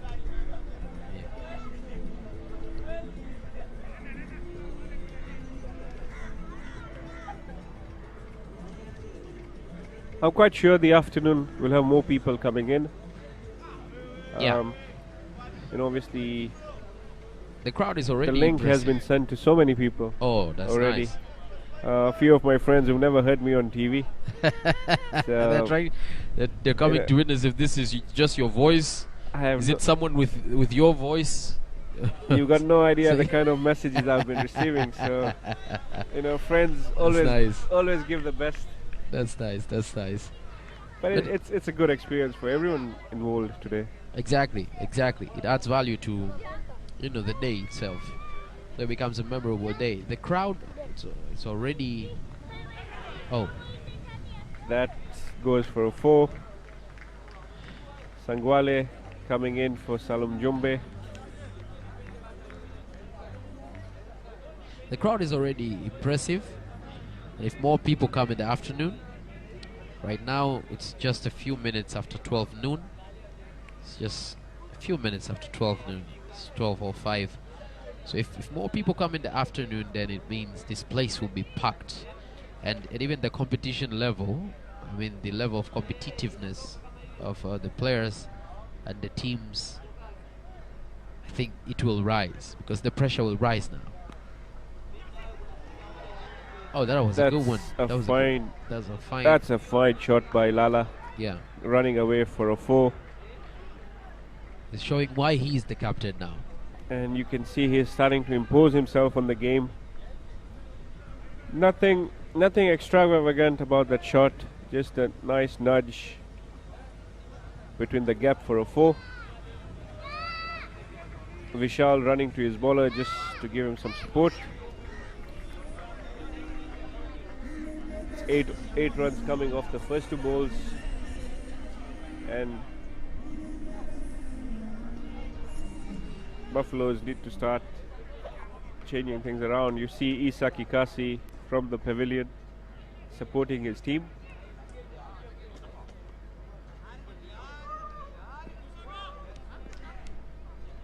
Sangwale coming in for the 3rd ball.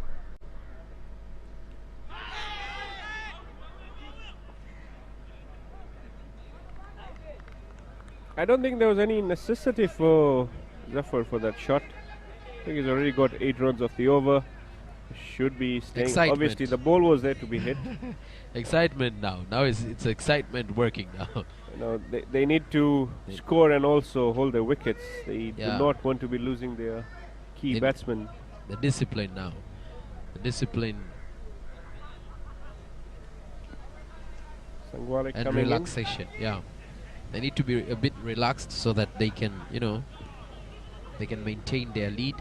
They can maintain their runs, but at the same time avoid more wickets because as it stands right now, it's 26-2, 26 or 27, 26-2. Right. That was a fumble by Moody there. So 27 for 2 now. 27 now, yeah. They really need to keep an eye on this extras that they're giving by fumbling the ball in the field. Now we've already seen a dropped catch. That's a big hit. Siva coming under it, and that has been dropped, unfortunately. And Kaduma getting 2 runs over there. This is not going to help the Blasters at all. And we said that they saw the mistakes that were done by Simba Kings in the first, especially in the first overs. And we expected them not to commit so many mistakes. But right now, it looks like a few more mistakes will cost them even more because they are giving out free runs. Easy. Oh, that was Stewart a good Kaduma one. Going for another hit. That was a 6. And that's the first 6 of the tournament today by Stewart. No, not the first 6 of first 6 of the game. Thanks, Sebastian, for correcting me. I'm also getting excited. This is the first game of the tournament. But now this shows you that even us sitting on the outside have been away from the game for a while. Thanks to the pandemic, we've forgotten our skills. But it's all good. It's all good. We are growing into it. And the excitement level also is raising with the way the teams are playing right now. We are really impressed with what is going on right now, despite the fact that Simba Kings look like they're batting very well, but they've already lost 2 wickets. But now, as it stands in the 5th over, it's 35 for 2. 35 for 2. That was an expensive over by Sangwale. Yeah, he gave away 17 runs. 17 runs, yeah. That's what I wanted to say. Vishal, the captain, has his work cut out now. And check in the 5th over. Firoz coming in for his 3rd over. We're now going to have a change in the commentary box. Coming in for the first time today morning is Atif Salim. Atif has been doing a fabulous job in keeping cricket in the media, social media, albeit the newspapers. And I would personally like to thank Atif for great job he's doing on live TV today in ensuring cricket's in the newspapers every single day. Handing over to Atif. Thank you, Ashish, and I must congratulate you too for doing a great job today as a commentator. And I'm happy to be sharing this podium with Sebastian Koloa. Yes, sir. And I was just checking in the when Kings were bowling, when Simba Kings were bowling, in the 5th over, it was 32-0. But now, as they are batting, you can see they are ahead in the runs, but at the same time, the wickets are not on their advantage. It's 34 now. Actually, if you see, they're very much well balanced in the game because Yes, it's 37-2 now. Okay. Yeah, so they're very much balanced in the game because this is the last over of the power play, and they have already scored at 37 runs. 38 now. 38, yeah, with the third ball of the 6th over going just being played, and the bowler is Firoz Dawoodwala. The good part is that they are on the run rate. When I say they require 85 runs to win from 14.4 overs as things stand, and the way they are picking up singles between the wickets, that is something which the Buffalo Blasters cannot afford. They just had a catch drop.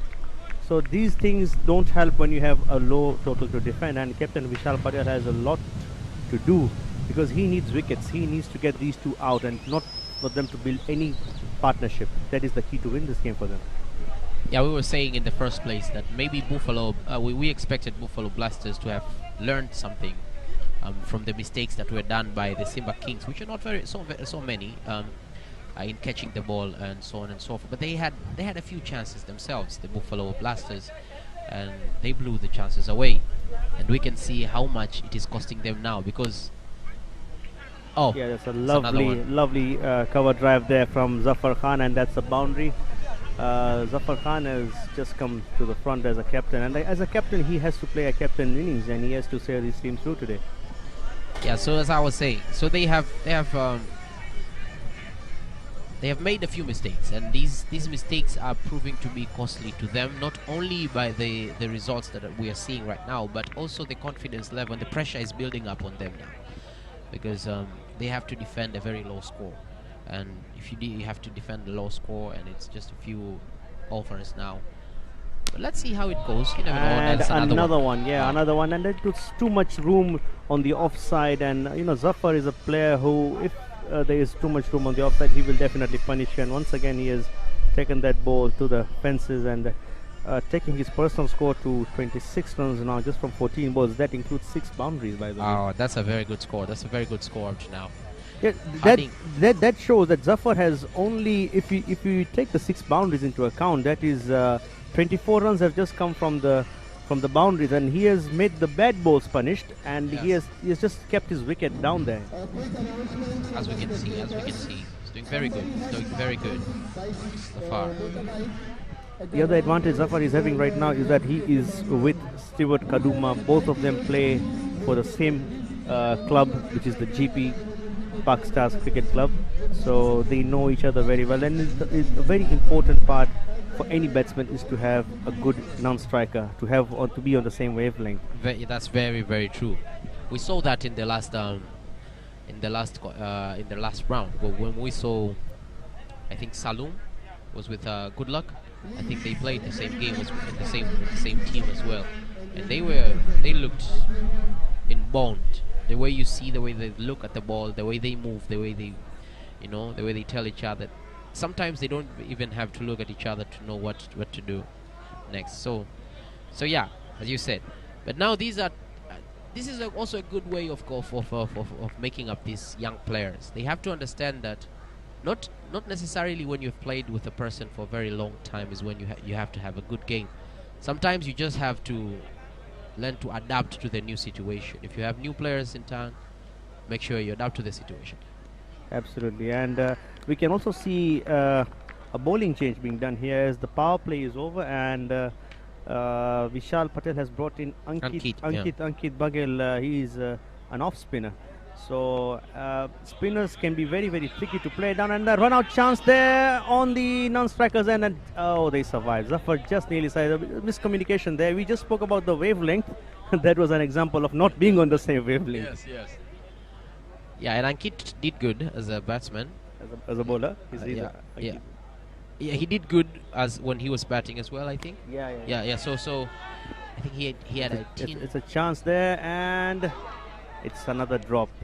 Oh, now this is where Buffalo cannot afford these chances to go, and you can see the frustrations on Vishal's face there. Yeah.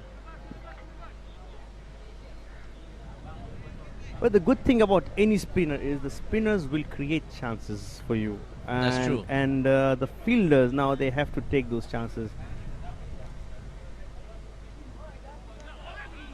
And just outside the off stump, no wide given. And this is the weakness of Lala actually. If it's too much outside the off stump, this is where he usually struggles. But if you give him anything under the bat, any length ball, he will punish you for those big boundaries, and he is looking for one because now he can see the ball very well, and I think it's time for him to accelerate.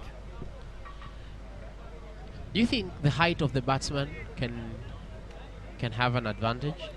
Absolutely, especially on the seamers. The height of the batsman is he just has to lift his bat, and you know, the height is an additional advantage. He can use the height for power, and you can see now he is swinging it all over, ball going on the and on the car corner. Misfield there by a very, very unusual misfield coming from Yumbe, which has gone for a boundary. Wow. Simba are having a good game. Well, Simba having the time of their life. And another effect which that brings the 50 up, the team 50 up. The advantage they would have if they are able to finish the game quickly, they would be having the net run rate advantage on the groups. So yes, they will be standing much more higher than the other teams. A shot on the covers there, and a good throw coming in from the fielder down there. I think that is Hamisi Sangwale. So that is the over. A good over, but just with that boundary gone, and we just spoil the things. So Simba very much ahead on this game so far. That's true. I think Vishal is still struggling whom to bring, and I think he is probably going to go himself here as a bowler. I don't know. Yeah, to bring the spirit back up, maybe. Oh yes, he is actually. Vishal is promoting himself to the bowling pace at the moment, and that is a very interesting change by the way, because Vishal normally leaves it to the other people, and he is taking the responsibility himself now because his team needs his captain at the moment, and I think that's a very good move.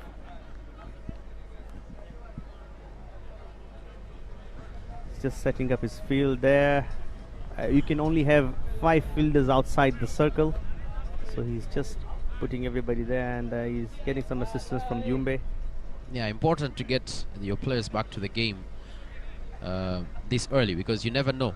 The game could be over any time if this goes on. Yeah, right now this is not looking good for Buffalo. That's the first ball there, and nearly a full toss, swing of the bat just on that square leg area, and just a single.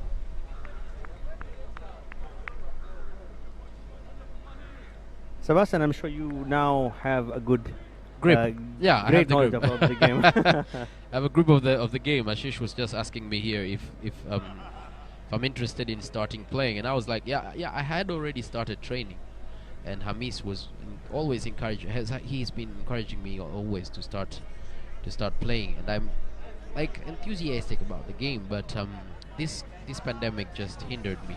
But I believe this game, I mean this competition, because we will be together here for a whole week and one day, so I believe I will be here, and I think the motivation will come from this competition. Well, I just want to tell you that we are recruiting new people, and looking at you, I need you in my team already. You need me. You need me.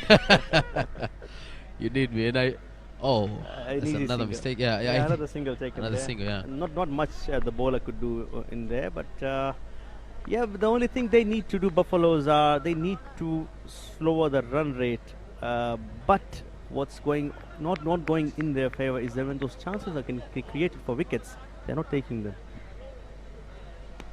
And another chance there. Will this be taken? And it again lands. No, it lands safely, and the fielder was so much on the boundary. I think it was a miss hit.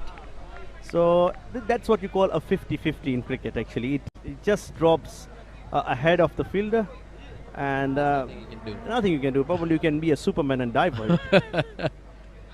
And that's a good ball. That's a very good ball. I think what Vishal has done is that he's bringing himself up for bowling right now. He just wants to take the pressure off his players, and he's taking it all on himself. Oh, that's a beautiful delivery there, and once again a very good take by the keeper. See even how the players look now. Yeah, they look different. They're getting back to the game now. And another dot ball there. So very good over there coming from Vishal, leaking just 2 runs, and that should bring some motivation back for the Buffaloes. So it's the APL League, everyone. The Advanced Players League for 2020. Peculiar features of this league this year, as we have an all local players league, but also we are airing it live to India. We are airing it live to Tanzania as well, because it's not normal for other sports to be aired live in Tanzania, and I hope you're enjoying it. Sebastian Koloa here with Atif. We see the dugout of Buffaloes. Yeah. So yeah, it's not looking like a good dugout at the moment. they don't have the confidence anymore. But you know, the thing with cricket is it takes 3 good balls to change the game. Change the whole game. Yeah. Right now, Simba Kings are very well ahead. Ankit coming with his second over, and a good drive on the pointer, and good fielding there done from Firoz. So the spinners are looking good so far, and bowling from the pavilion end is always a Gymkhana a risky part, because it's a very smaller boundary on the long on and the long off area. The mid wicket is a bit far, so getting those 6s is most common bowling from this end. So Ankit has to bowl very, very correctly. He cannot afford to make any mistakes, otherwise he would go for big ones here.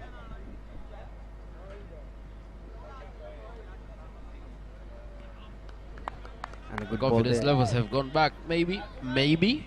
Let's not be too quick in saying what will but happen next. What I think is that the batsmen are actually reading the ball as well. Because the spinners come into the attack, and they don't want to just give away their wickets cheaply. And a good throw! No. Oh. I think the throw should have been at the belly height of the wicket keeper. It went just a bit too high, and that's the reason they missed that run out. So if you see in the context of the game, that's a very cheap single taken. Yes. They had the chance, but kudos to the Simba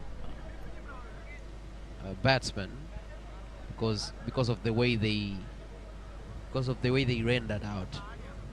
You know, maybe if they weren't so aggressive, maybe that would have been a problem to them.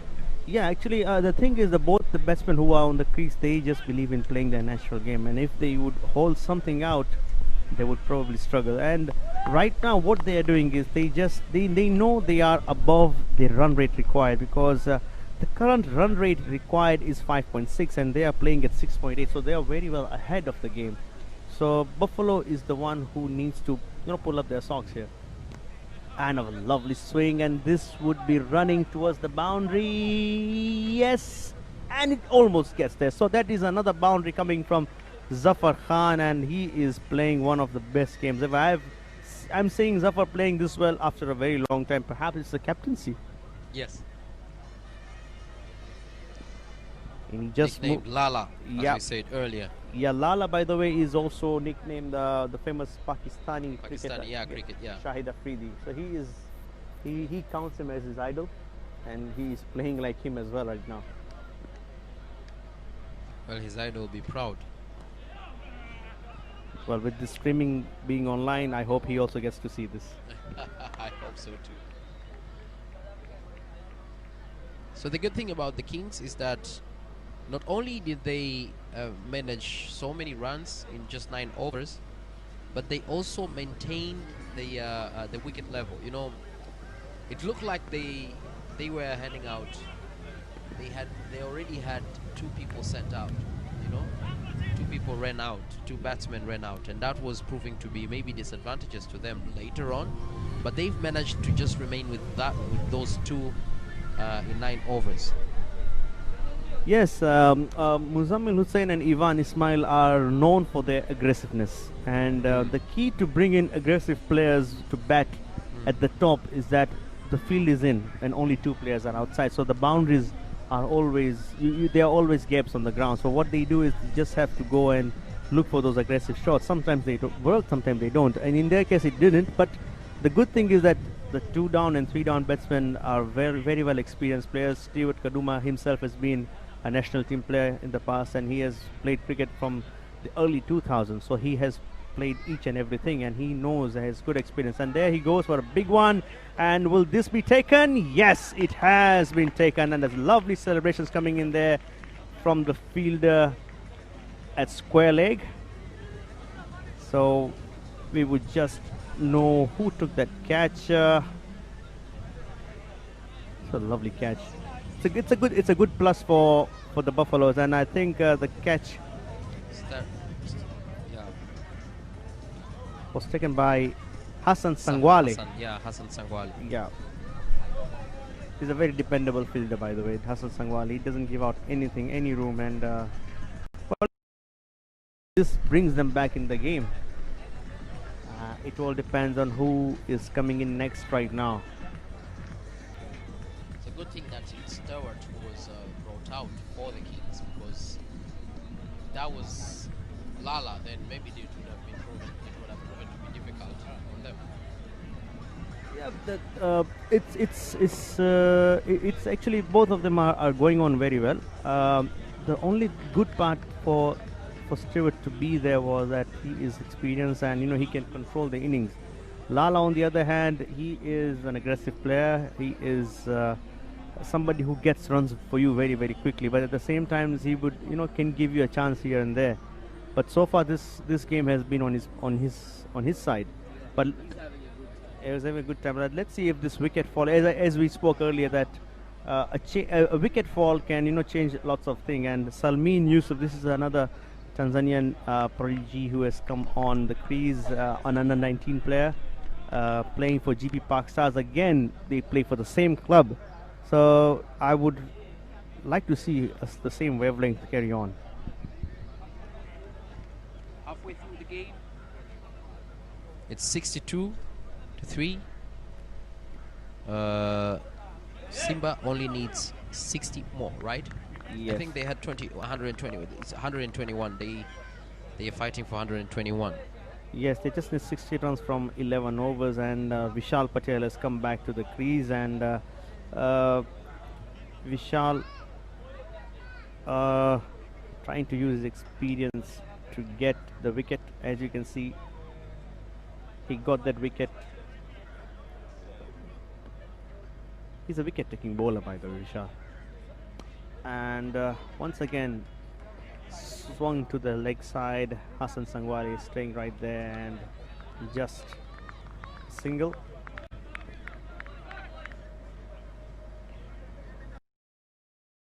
Simba dugout. They're having a good time. They're smiling, they're laughing, drinking some water, enjoying themselves. Yeah, as we saw them Motivated. sitting down there. Yeah, They just finished. Now he needs some water now. Plus, as we mentioned earlier, the pitch is getting faster as well because of the change in position and condition.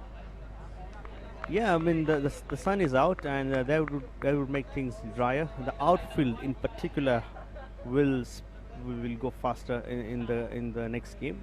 So yeah, in the morning times, as we know, the Gymkhana cricket ground is almost situated closer to the coast. So that makes it very much due in the morning. So the morning game is always a little bit of a struggle for the teams, and you can see Salmin Yusuf just trying to read the bowler here, not trying to do anything funny. Vishal is, I think Vishal has also been successful. Has been successful in trying to slow the game down a little bit because of the way he runs, but also the way he throws. So I think the way he bowls. So I think he has provided that confidence levels back to his team a little bit. Not so much, but a little bit. I think they're not making as many mistakes as they were making in the first place. Yeah, actually they need wickets, and any one more wicket falling at this stage would make Buffalo come back into the game. But so far I would still feel Simba is way ahead. With Zafar batting in the form that he's batting on, they need to get him out very soon.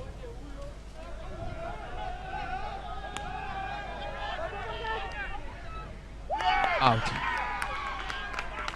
And yes, Zafar Khan finally has it's like to they leave. heard you. Yeah, I think that's what you call the commentator's curse. So as I was just praising him, and he gives away his wicket. That is what I was talking about, because that is something they did not afford to do, especially after losing Stewart Kaduma in the previous over. If anyone forgot, your last sentence exactly was they need to get him out. And that is what they did. And as you see on your screens, Zafar Khan, aka Lala, is heading out, and so he will have to lead his team from outside, because he's the captain of Simba Kings. So he has to make sure he leads his team from outside and explain what is going to be done. Kasi to Mukasi. That is Issa Kikasi. Kikasi. Yes. And Issa Kikasi. And he is an experienced batsman, wicketkeeper of the national team as well. So a national team player going out, another national team player coming in. And by the way, they need to. Issa Kikasi has been in a very good form in the domestic league. So I expect lots of things from Issa. Issa is also, by the way, our regional commissioner of the TCA. Okay. So he is one player. Issa is very, very famous for picking up those cheeky singles and the twos. So there will be lots of running, and he has a youngster with him on the crease. So he will be guiding him. So it's going to be interesting. But having said that, Buffalo Blasters are very, very well back in the game, because this is the Gymkhana pitch, and even to score 60 odd runs in 10 overs is a daunting task sometimes.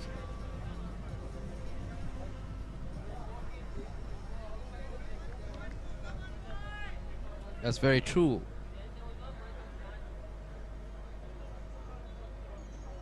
And I believe Ankit is still bowling. And that missed everybody. And I hope it does not run away for the boundary. No, it's a good fielding there from the fielder. As you said, there will be a lot of runnings. 3 runs just in that. And that bowling. So, yeah, actually Issa has brought in that energy level, maybe. Yeah, and Mohamed Omari, who is the wicket keeper, just did not see that ball, and that was a quicker one coming in from Ankit. He has that habit of just tossing it up with the flight, and sometimes he brings in that quicker ball, and he knows the players so well. They play each other in the domestic league, so he knows the weaknesses of each and every player, and that was a quicker one. Perhaps Mohamed Omari, the wicketkeeper, was not prepared for it, and it just slipped away. So that goes as 3 byes. So cheap runs again, but let's see what happens in his next delivery.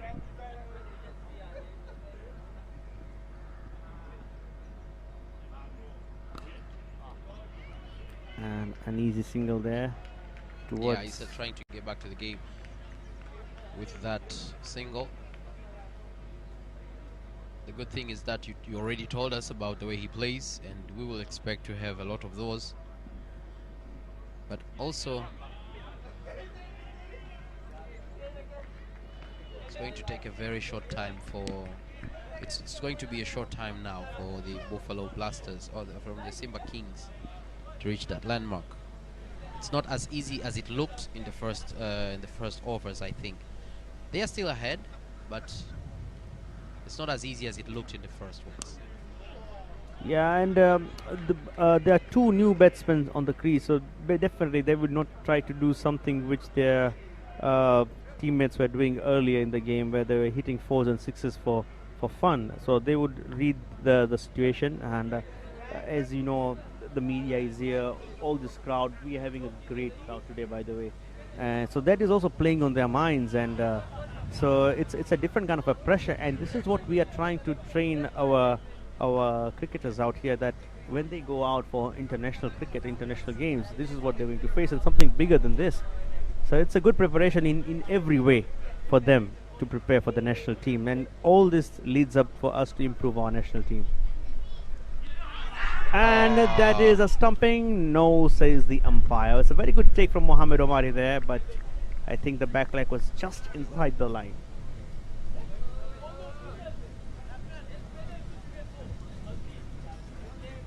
That looked like a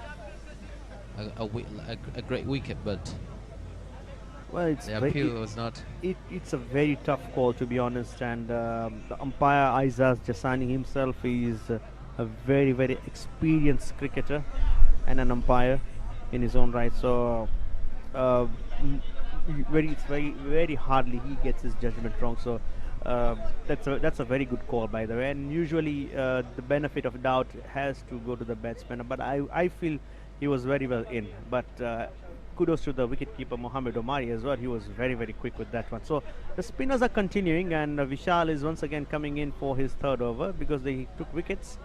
So let's see if they can have one more. Issa Kikasi face and Vishal Patel bowling.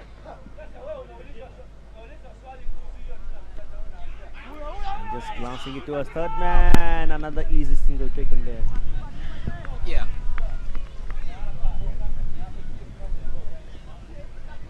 So Atif is leaving us again. You know, he has a lot of caps. He's the information officer, so he has to go and prepare some interviews that we will have with the captains and with the players that are participating in this game as we head on to the end of this game. And then maybe later, later we're going to have him again coming back here so that he can give us his commentary. But right now, okay, right now the good thing is that I'm going to introduce my counterpart who is going to take my place is none other than Sanjay Bhatia. Sanjay Bhatia is our tournament coordinator, so the right person to be on this box at the moment. And yes, as you say, so many caps, one head, but the thing is the cricket is going on, and that's what we love. So we'll take even 100 as long as our cricket progresses. So all over to you, Sebastian, and welcome Sanjay. Oh, thank you very much. Sanjay is here. Yeah, but also I'll be giving. So, but as well as Sanjay, Ashish will be back again, because we have to make sure that you get all the information after the game just ends. So Sanjay will be here with Ashish, and they will take you through to the next overs. We are currently at the 12th over. It's currently at 71-4. Thank you very much, and a very warm afternoon to our viewers from across the globe. Ashish, good start to the tournament. Average score 122 to win for Simba. They're wobbling. It's 69 for 4. Yeah, Vishal's come himself now. He's taken 1 wicket in his 3 overs, giving 8 runs. I think he's trying to use his spinners now to come back into the game. Getting Zafar out was quite motivating for them. But you got Issa in the middle. What do you think? Yeah, the wicket of Zafar was a crucial one, and he was the danger batsman. He hit some cracking shots through point. Effortless execution, and he was the man actually to watch out for, and Vishal got him quite easily. Catch it mid-wicket. Yes, in fact Zafar and Stewart had started looking very dangerous when both fell quite quickly. Stewart going at 62 and Zafar following 5 balls later when the score was 63. So as it goes with cricket, when you lose your 2 batsmen who already set themselves in the game. Coming back in a T20 is not easy. So Salmini, who's I believe is under 19, and Issa, with all his experience, should be able to guide the team. Yeah, great opportunity for the younger players to play with the experienced guys, the experienced senior cricketers. And obviously, this is the platform that they will use to develop their skills, develop their confidence, and represent Tanzania eventually. 76 for 4 at the end of the 12th over. Ankit Begal to Issa Kikasi, and stealing a quick single there. Issa is really fit, quick between the wickets, and all these small things do matter when you're chasing a low score. Every run counts from both sides, and you can see, I think Simba is looking more confident in the field. Vishal again making changes to his field.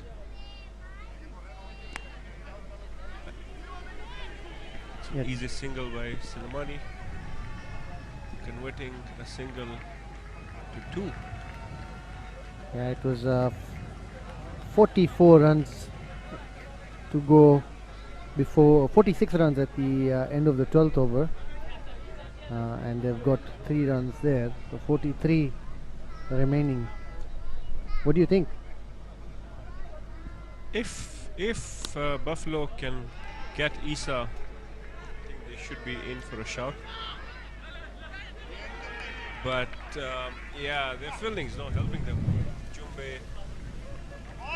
Jumbe not looking good, as he always is in the field. Just looking at the ground. It's amazing how a T20 can quickly change in a few overs. Yeah, that's why this format is so exciting, and it's always swinging either way. Dot ball there by Ankit, much needed. Salmin indicating that he used his wrist on that one. Ankit's done well. 3.4, 23, 1 wicket. And Simba once again stealing a single very quickly on the leg. What do you think?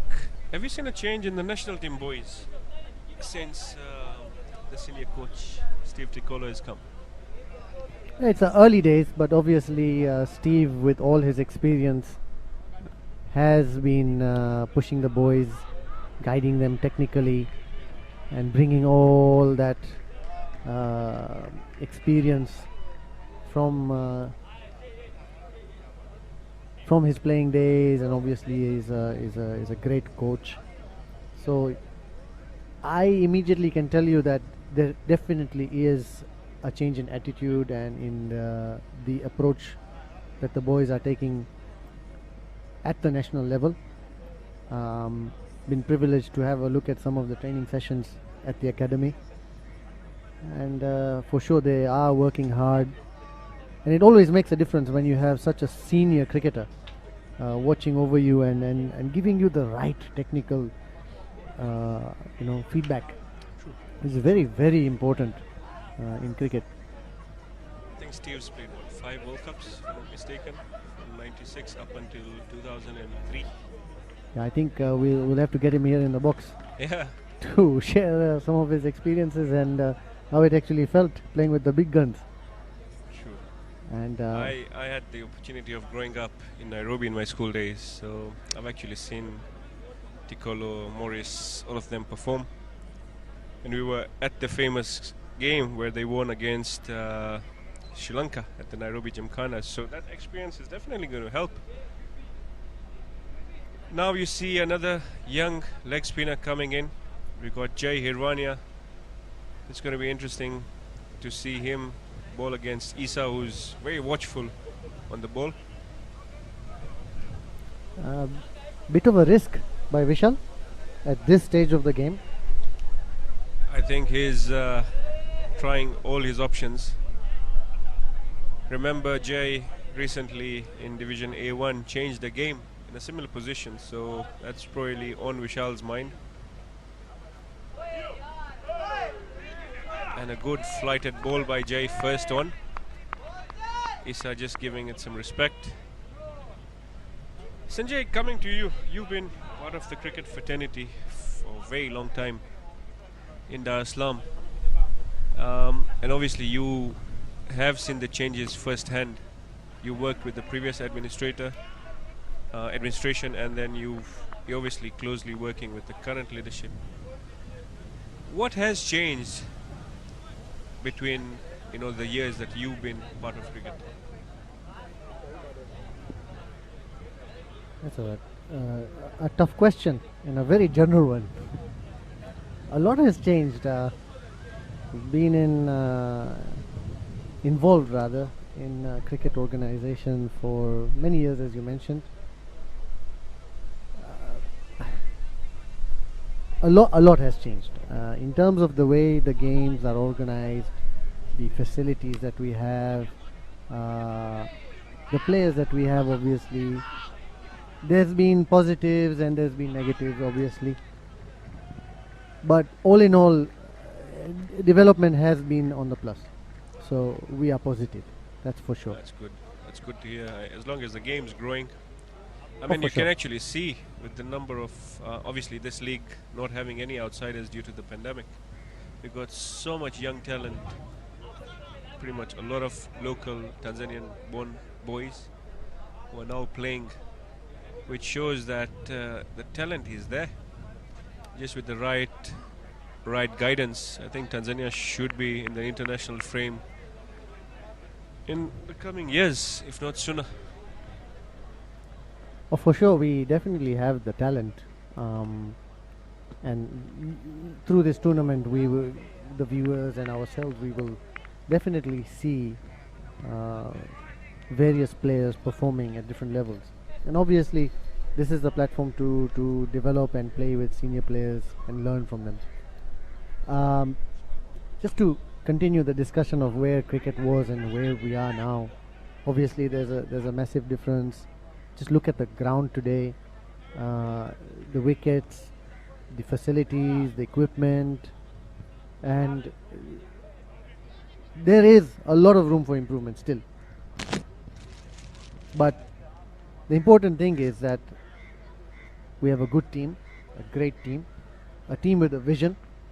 Management of TCA is very, very enthusiastic. They're driven to bring changes to cricket in Tanzania. True. And that's the important thing. And for sure, with that sort of mindset, we will definitely get development. Obviously, there's word about floodlights coming at one of the grounds in Dar-es-Salaam. So hopefully soon, if not this year, the next year, we will be having leagues at night, which I think helps a lot in terms of development. If live casting is done even for the night games, I think that's going to create more interest. If you go to see the tennis ball games that are played at night, quite a lot of people play those games. Sometimes 20 teams taking part. So there is a lot of cricket, be it recreational or normal cricket, being played in Tanzania at the moment. Yes, of course. I mean, Ashish, the important thing is that as more cricket is played, the players who are involved will have more confidence, and that's what cricket is about. The more time you have in the middle, the better you become. You become comfortable. You're able to focus, and there's no jitters. At the moment, we are playing weekend to weekend, and sometimes because of the number of teams and the grounds that we have, some teams may not get adequate number of games in a month. That's not very helpful. It doesn't build your confidence as a player. Right. I think if the games come thick and fast, as a player, you can actually enjoy and improve your skills from game to game. That's a nice shot. Issa back. Vishal coming in for his last over. He's actually bowled quite well. 12 runs in 3.2 overs, having taken 1 wicket. Now thinking like a captain, Ashish, the dilemma was when to bring yourself on. Simba looking comfortable in their chase with these two in the middle with less than 30 runs now. And Vishal, if I was Vishal in Vishal's position, I would have the same dilemma. Do I bring myself on now, or maybe a couple of overs later? This is the dynamic nature of T20.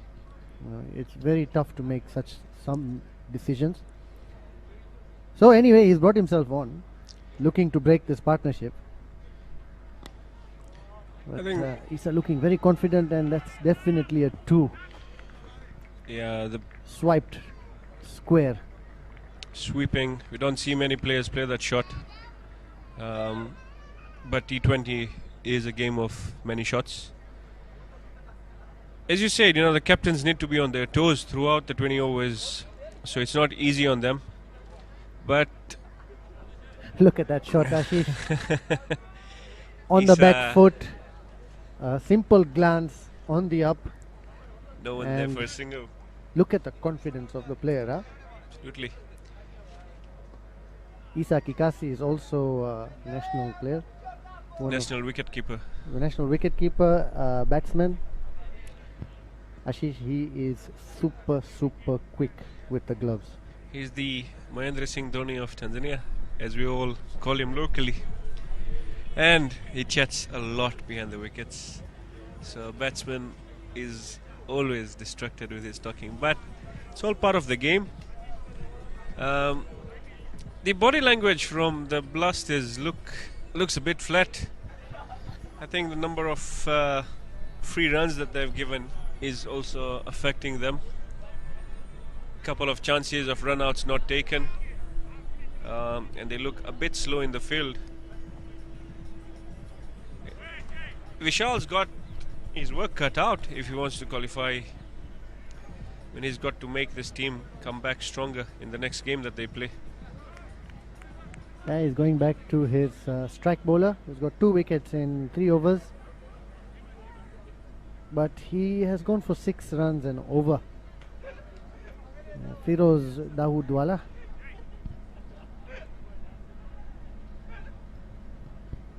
Firoz has a funny action.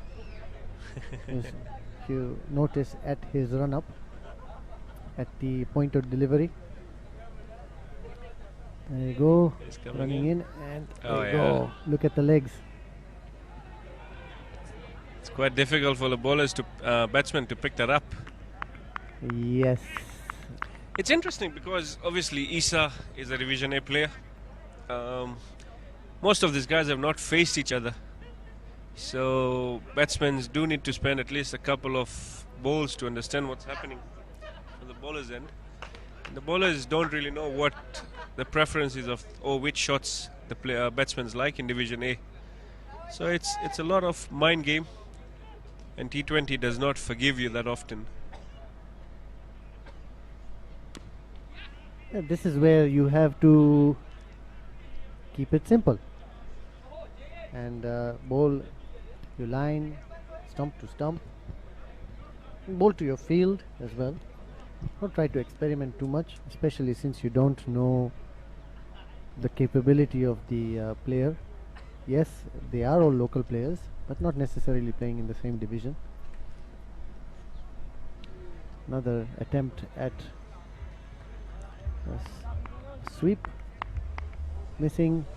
Issa looking to cut, sweep that fine for a 4. It's still tense, Sanjay. I think 26 needed from 4.3. Sorry to interrupt you, Ashish. Funny thing, the junior player has gone to the senior player and say, hey, you know what you just did? You just exposed your stumps. Hey, get back. That's good. That's nice It's to good see. to see that youngsters taking that role as well. Firoz coming in there.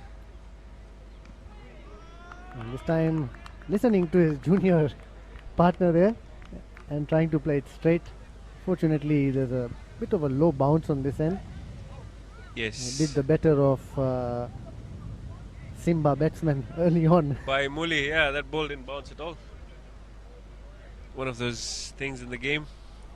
Some go for you, some go against you. And in T20, most of the time, the bowler's on the receiving end. Charging in, smooth action, and there you go. Oh, fine This shot by time. Issa. He gets it this time. For a 4. He loves that shot. Moved around on the pitch. I think Firoz wasn't sure what he wants to do. He should have just kept it off, but reduces the pressure, brings it down to 28. Again, Salmin having some words with Issa. It's always nice to see that the non-striker is giving the right feedback, and obviously with a different point of view. A great communication between the two. It's good to see that. True. This time trying to drive it, staying low again, lucky to get an edge. The batsmen really need to keep their eye on this.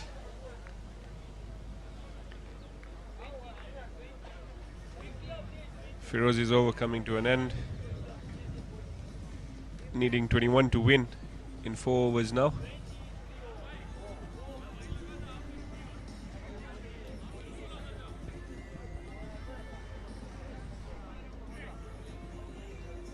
Yep. Got They really need a couple of wickets here. Jumbe coming back in. I'm quite surprised why Good Luck was not used at all today in his bowling. No, he's been in fine form in Division A. So Vishal having a different approach to the game today.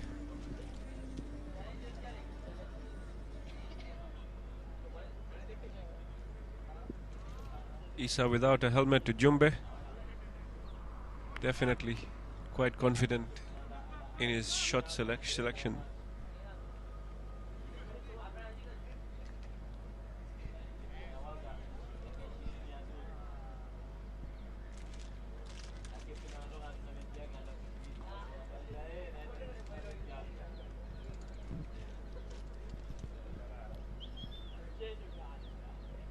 They've got only 4 fielders outside the 30 yards. Now Salum Jumbe running in. There you go. Easy does it. Front foot. Nice shot. And calling for the third, and there's no third there. Well done to send him back. Looks like Jumbe might have a plan up his sleeves. He's got a squarish, halfway between fine and square leg fielder. He's got long on and long off. And now he's got somebody in the extra cover after that shot. He's got 5 now. Confusion in the middle, and that's a wicket. Issa looking for a quick single, which wasn't there, to be honest. I think he underestimated Yakesh over there. Oh no, it's not about underestimation. There was no run there. He didn't hit it cleanly. It was prodded onto the fielder, Yakesh Patel. Confusion in the middle. The non-striker had run halfway. And complete confusion. You can see the disappointment. Absolutely, because they were looking quite set to finish the game. Issa knowing that wasn't the right call. Generally, Issa is known for a very cool head. Doesn't get flustered under pressure. So hopefully he sits there till the end, finishing the game for Simba and winning it. Well, I just hope that we don't label that as a moment of madness, and which cost Simba in the end. And we have Murli coming in, number 17, Muhammad Ali, not the boxer. Murli, a very good left-hander. It's going to be interesting now for the bowlers towards the end of the innings to have a left and right combination. But another 2 wickets and we could be talking differently. Yeah, but Ashish, the Simba still have a number of balls left. Just 17 runs needed to win. And 22 balls to go. They should be able to finish it from here. Earlier speaking to Sebastian, I had said, 120. I think 120 was a bit on the lower side. As the conditions dried up, the ground would get faster, the pitch would dry up. I think Blasters were at least 20 or 25 runs short in their first innings. Yeah, it was a very slow start by Buffalo with Yakesh holding the strike with a number of dot balls, 15 of 31, and only 2 boundaries. Mohamed Omari also consumed a number of dot balls. T20 dot balls are not recommended. Of course, at the end of the innings, Buffalo did manage to slightly exceed a run a ball, but that's not enough for a T20. Right.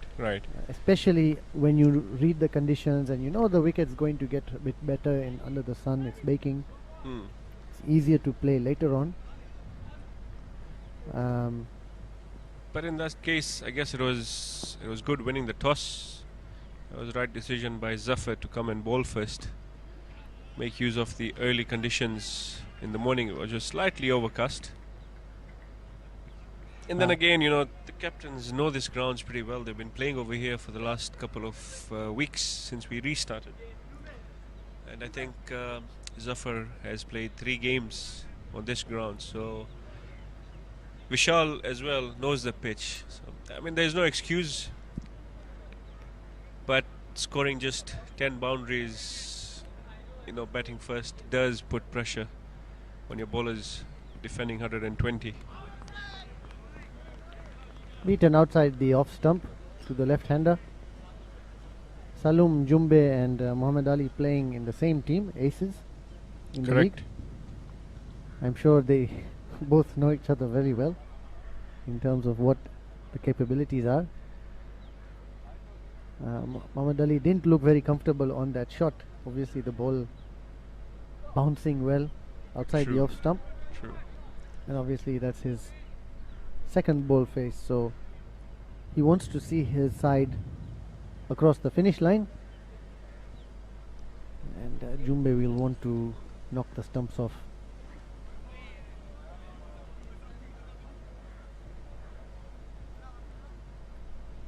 A wide ball given quite late, but a wide ball given not ideal in this conditions when you only have 14 runs to go. I think Jumbe did well in batting, but bowling wise he's also gone for 6 runs and over, and that coming from your strike bowler does make it difficult for the captain. You were saying? Right, he's back. He bowled Muhammad Ali. I don't think that shot was required by Murli, as is locally known. No, the last ball from Jumbe is over. Should have just guided it down or just respected it. I'm sure Steve is taking note of all these, and this will help the players understand the game better. and execute their shots or the shot selection correctly. I don't think anything wild is needed now from Simba. For sure, that was it was not needed. That sort of shot. He was trying to play across, and the ball is coming full at you, straight onto the stumps. I was just saying that you would want to see your side across the finish line with just a few runs left. Correct. 14 runs to go. 3 overs. 14 of 18. Should be fine. Well, not really. Considering that Simba are now under pressure with the loss of 2 wickets quickly. Salmin Yusuf and now Muhammad Ali, who's just scored 1 run. Right. Coming in is Benson. Very experienced, been in the game for a very long time. I think he needs to play very responsibly. Because remember, it could be a game of 2 big shots, or would just be a game of playing sensibly and taking the 14 singles to ensure that your team wins. These two have represented Tanzania on numerous occasions. They know each other very well. I just want to talk about Benson a little bit. Yes. According to me, and I have seen him play, he is a player who, if he decides, or was a player at least, it's obviously age has caught up. Correct. And you're never the same player when you were 20 years ago, or 10 years ago rather. But in his time, in his prime, he was a player who, if he decided, I am winning this game for my team, he would actually do it. He has the ability as an all-rounder. Forget it, the confidence is there, yes, but he knew the technicality of the game to the dot. In bowling, in batting, in the fielding. Obviously, he's a brilliant fielder. We saw him taking a couple of catches earlier on. But just the completeness of the player, you know. And I have a lot of respect for him in that sense. His mind is, the thinking behind his game switched is on. Very switched on. It's coming to that. It's quite good to see that the current leadership has tried to ensure that such talent is held in the game, and they are part of the game. They are part of the game, so that experience can be given downwards. I believe Benson's currently the development officer in one of the regions, if I'm not mistaken, Dodoma. So it'll be good for the youngsters coming through that region. Okay, Ashish, you asking for good luck, and he's in the thick of things now. Yeah, but I Bit think late, it's I think. a bit late.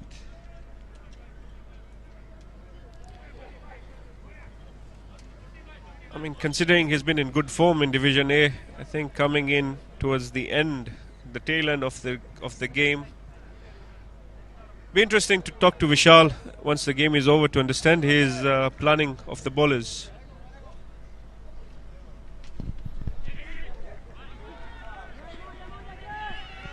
Ashish, duty calls. Sure, Sanjay. We are all wearing many hats today, so we continue. Thank you, and I'll see you soon. Thank you. Right, so that's the end today. No, well, not today for this game for Sanjay, who needs to rush for preparing the second game. I've got Sebastian back with me. Yes. Sebastian, the first game almost coming to an end. Yes, and it turned out different from what we were expecting. The competitiveness. That is why we say there will be surprises. There will be surprises in this competition. We expected this game to end early, maybe.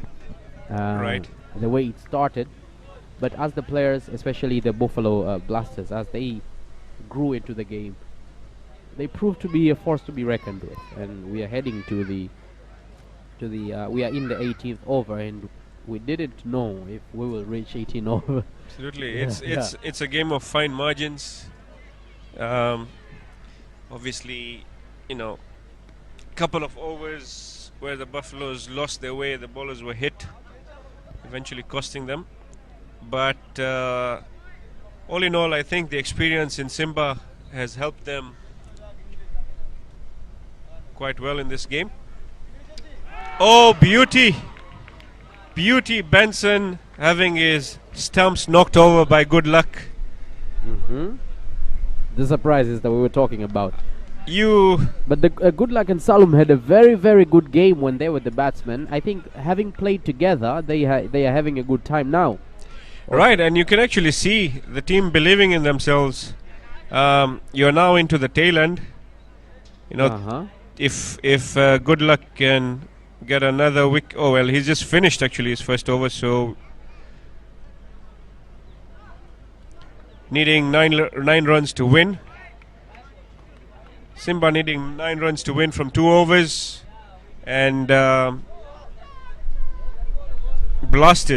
Buffalo Blasters needing 3 wickets to win. Vishal in deep conversation with his team. Thinks Salum is going to continue. Obviously that's his fourth over. So the next 12 bowls are going to be very interesting, starting with Salum coming in for his over. This is exactly what we needed for the tournament. Yeah, I think this sets the tone. They are delivering what we expected. That, just to remind our viewers, is the APL, the Advanced Players League here in Dar-es-Salaam, involving Tanzanian players only. 6 teams will be contesting for the championship, and the first 2 are on the pitch right now. The 6 teams participating are all so much in the competition, trying to gather what they can with regard to this competition, how it is going to be happening. So currently we have Buffalo Blasters against Simba Kings, but we will also have Tembo, Chui, Royal Rhinos, Twiga Titans. So all those teams are going to be participating later. Today we're going to have 2 games. We are advancing towards the end. We are almost at the end of the first game, and then after the game we will have a short break before starting the second game. We'll try to have a few interviews maybe later to see what the players are saying about the pitch and how they view the competition. But judging by the crowd and judging commentators, it's a very interesting and exciting day. It's a very interesting and exciting competition, and if it continues like in the second day or the third day, we'll with more people, including today. Later on, I think a lot more people are going to be coming in, as we are seeing a lot more coming in now. But after this game, we have PM East African time, and then at that time we're going to have another game as well. I think before that game is when we will have interviews. We'll see the Simba Kings still fighting for the runs. Ashish. Right, Issa pushing for 2 over there. They know that this is their game, unless something. Well, now they need 6 in 10 bowls. You know, Mohamed Yunusi, who bowled really well, is a very good talent. So, coached by a very good player, Riziki Kiseto.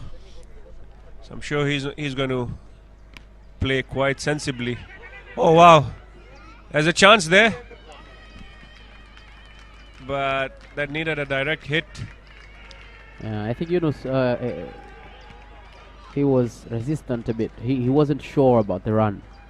There was a risky one from Issa. Issa obviously earlier involved in a run out. Yeah. He needs to calm himself down, calm his nerves. He's a very experienced player, just needing 5 to win now from 9 balls. So that was close, but again, stealing a single.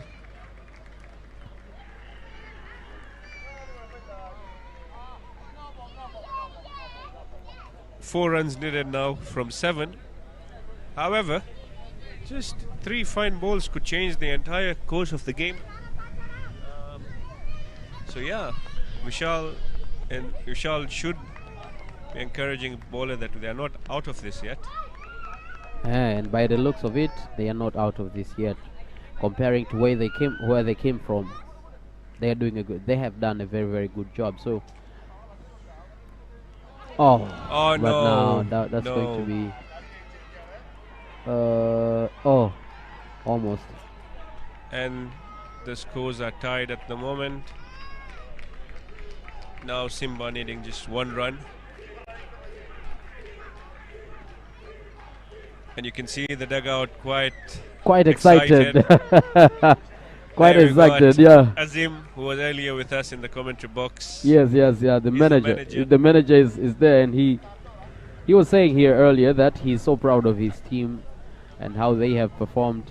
Even the captain surprised him by the way. Correct. Yeah, when he was bowling and he decided to become the bowler in the last 3 overs, and it was very challenging for them. So we said 120 was a low score, but let's see how it ends. Oh no. Almost. It would have been another run out. Yeah. Almost. Good instinct there. So yeah, I'm quite happy. I'm sure the viewers are happy as well in India. It's been an exciting T20. That's very true. The viewers here in Tanzania also are very excited about this game right now. I think they're getting the grasp. For those who didn't understand about the game much, I believe that they are now getting a grasp of what is going on. And I think the excitement of the dugouts will shift to the audience as well. And we will see more members of the audience being psyched up about the competition, and adding up to that a lot more.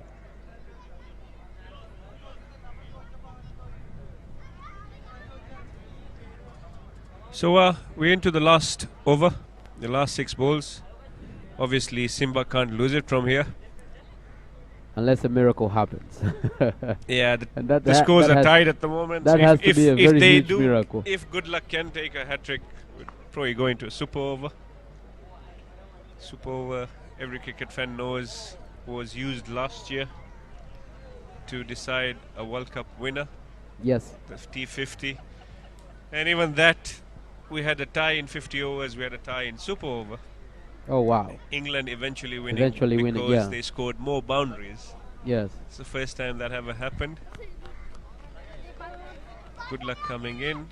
Yunusi going for a flourish to finish the game. I don't think that's required. Just a simple nudge for a single. I think that's what Issa is telling him. Issa will be quick out of his blocks.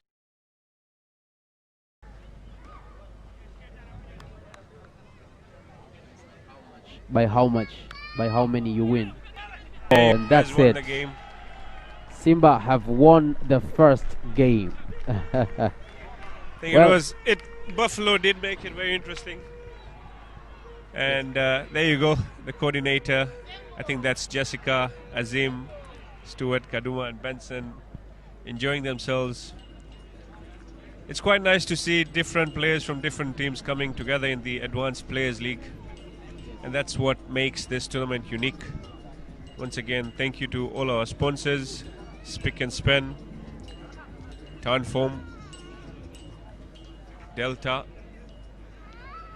Reliance Insurance, Sterling, High-Tech Sci, Unity Computers, Computer Center, Jeevan Security, West Point, have all come together to sponsor us and make this a tournament to remember. That brings us to the end of the first game. And as Sebastian said, we're going to take a break at 2:30. And in the meantime, there'll be a man of the match presentation. Till then, this is Ashish signing off. We'll be talking to you back in the afternoon. Go and have your lunch and see you back at 2:30. Yes, thank you very much for the viewers, also the Tanzanian viewers. We thank you very much for being with us here. I'm Sebastian Koloa, and we will have the next game at 2:30. And the way we saw the last game ending, I believe that one will be even more competitive, and it will be even more interesting. So please keep it locked to Capital TV. But for our viewers in India, we thank you very much also for being with us. And I believe you have seen the talents that Tanzanians have, but you have seen the spirits that they have, and you will be glad, or you will be more than eager to see what comes up next. There are a few huge players that haven't graced the pitch up till now. So now we are moving on to we are heading back to our studios for a lot more things that are going to be shown on Capital TV, but as well as our channels, and then we'll be back at 2:30. Thank you very much. Just make sure you're back here at 2:30. Thank you.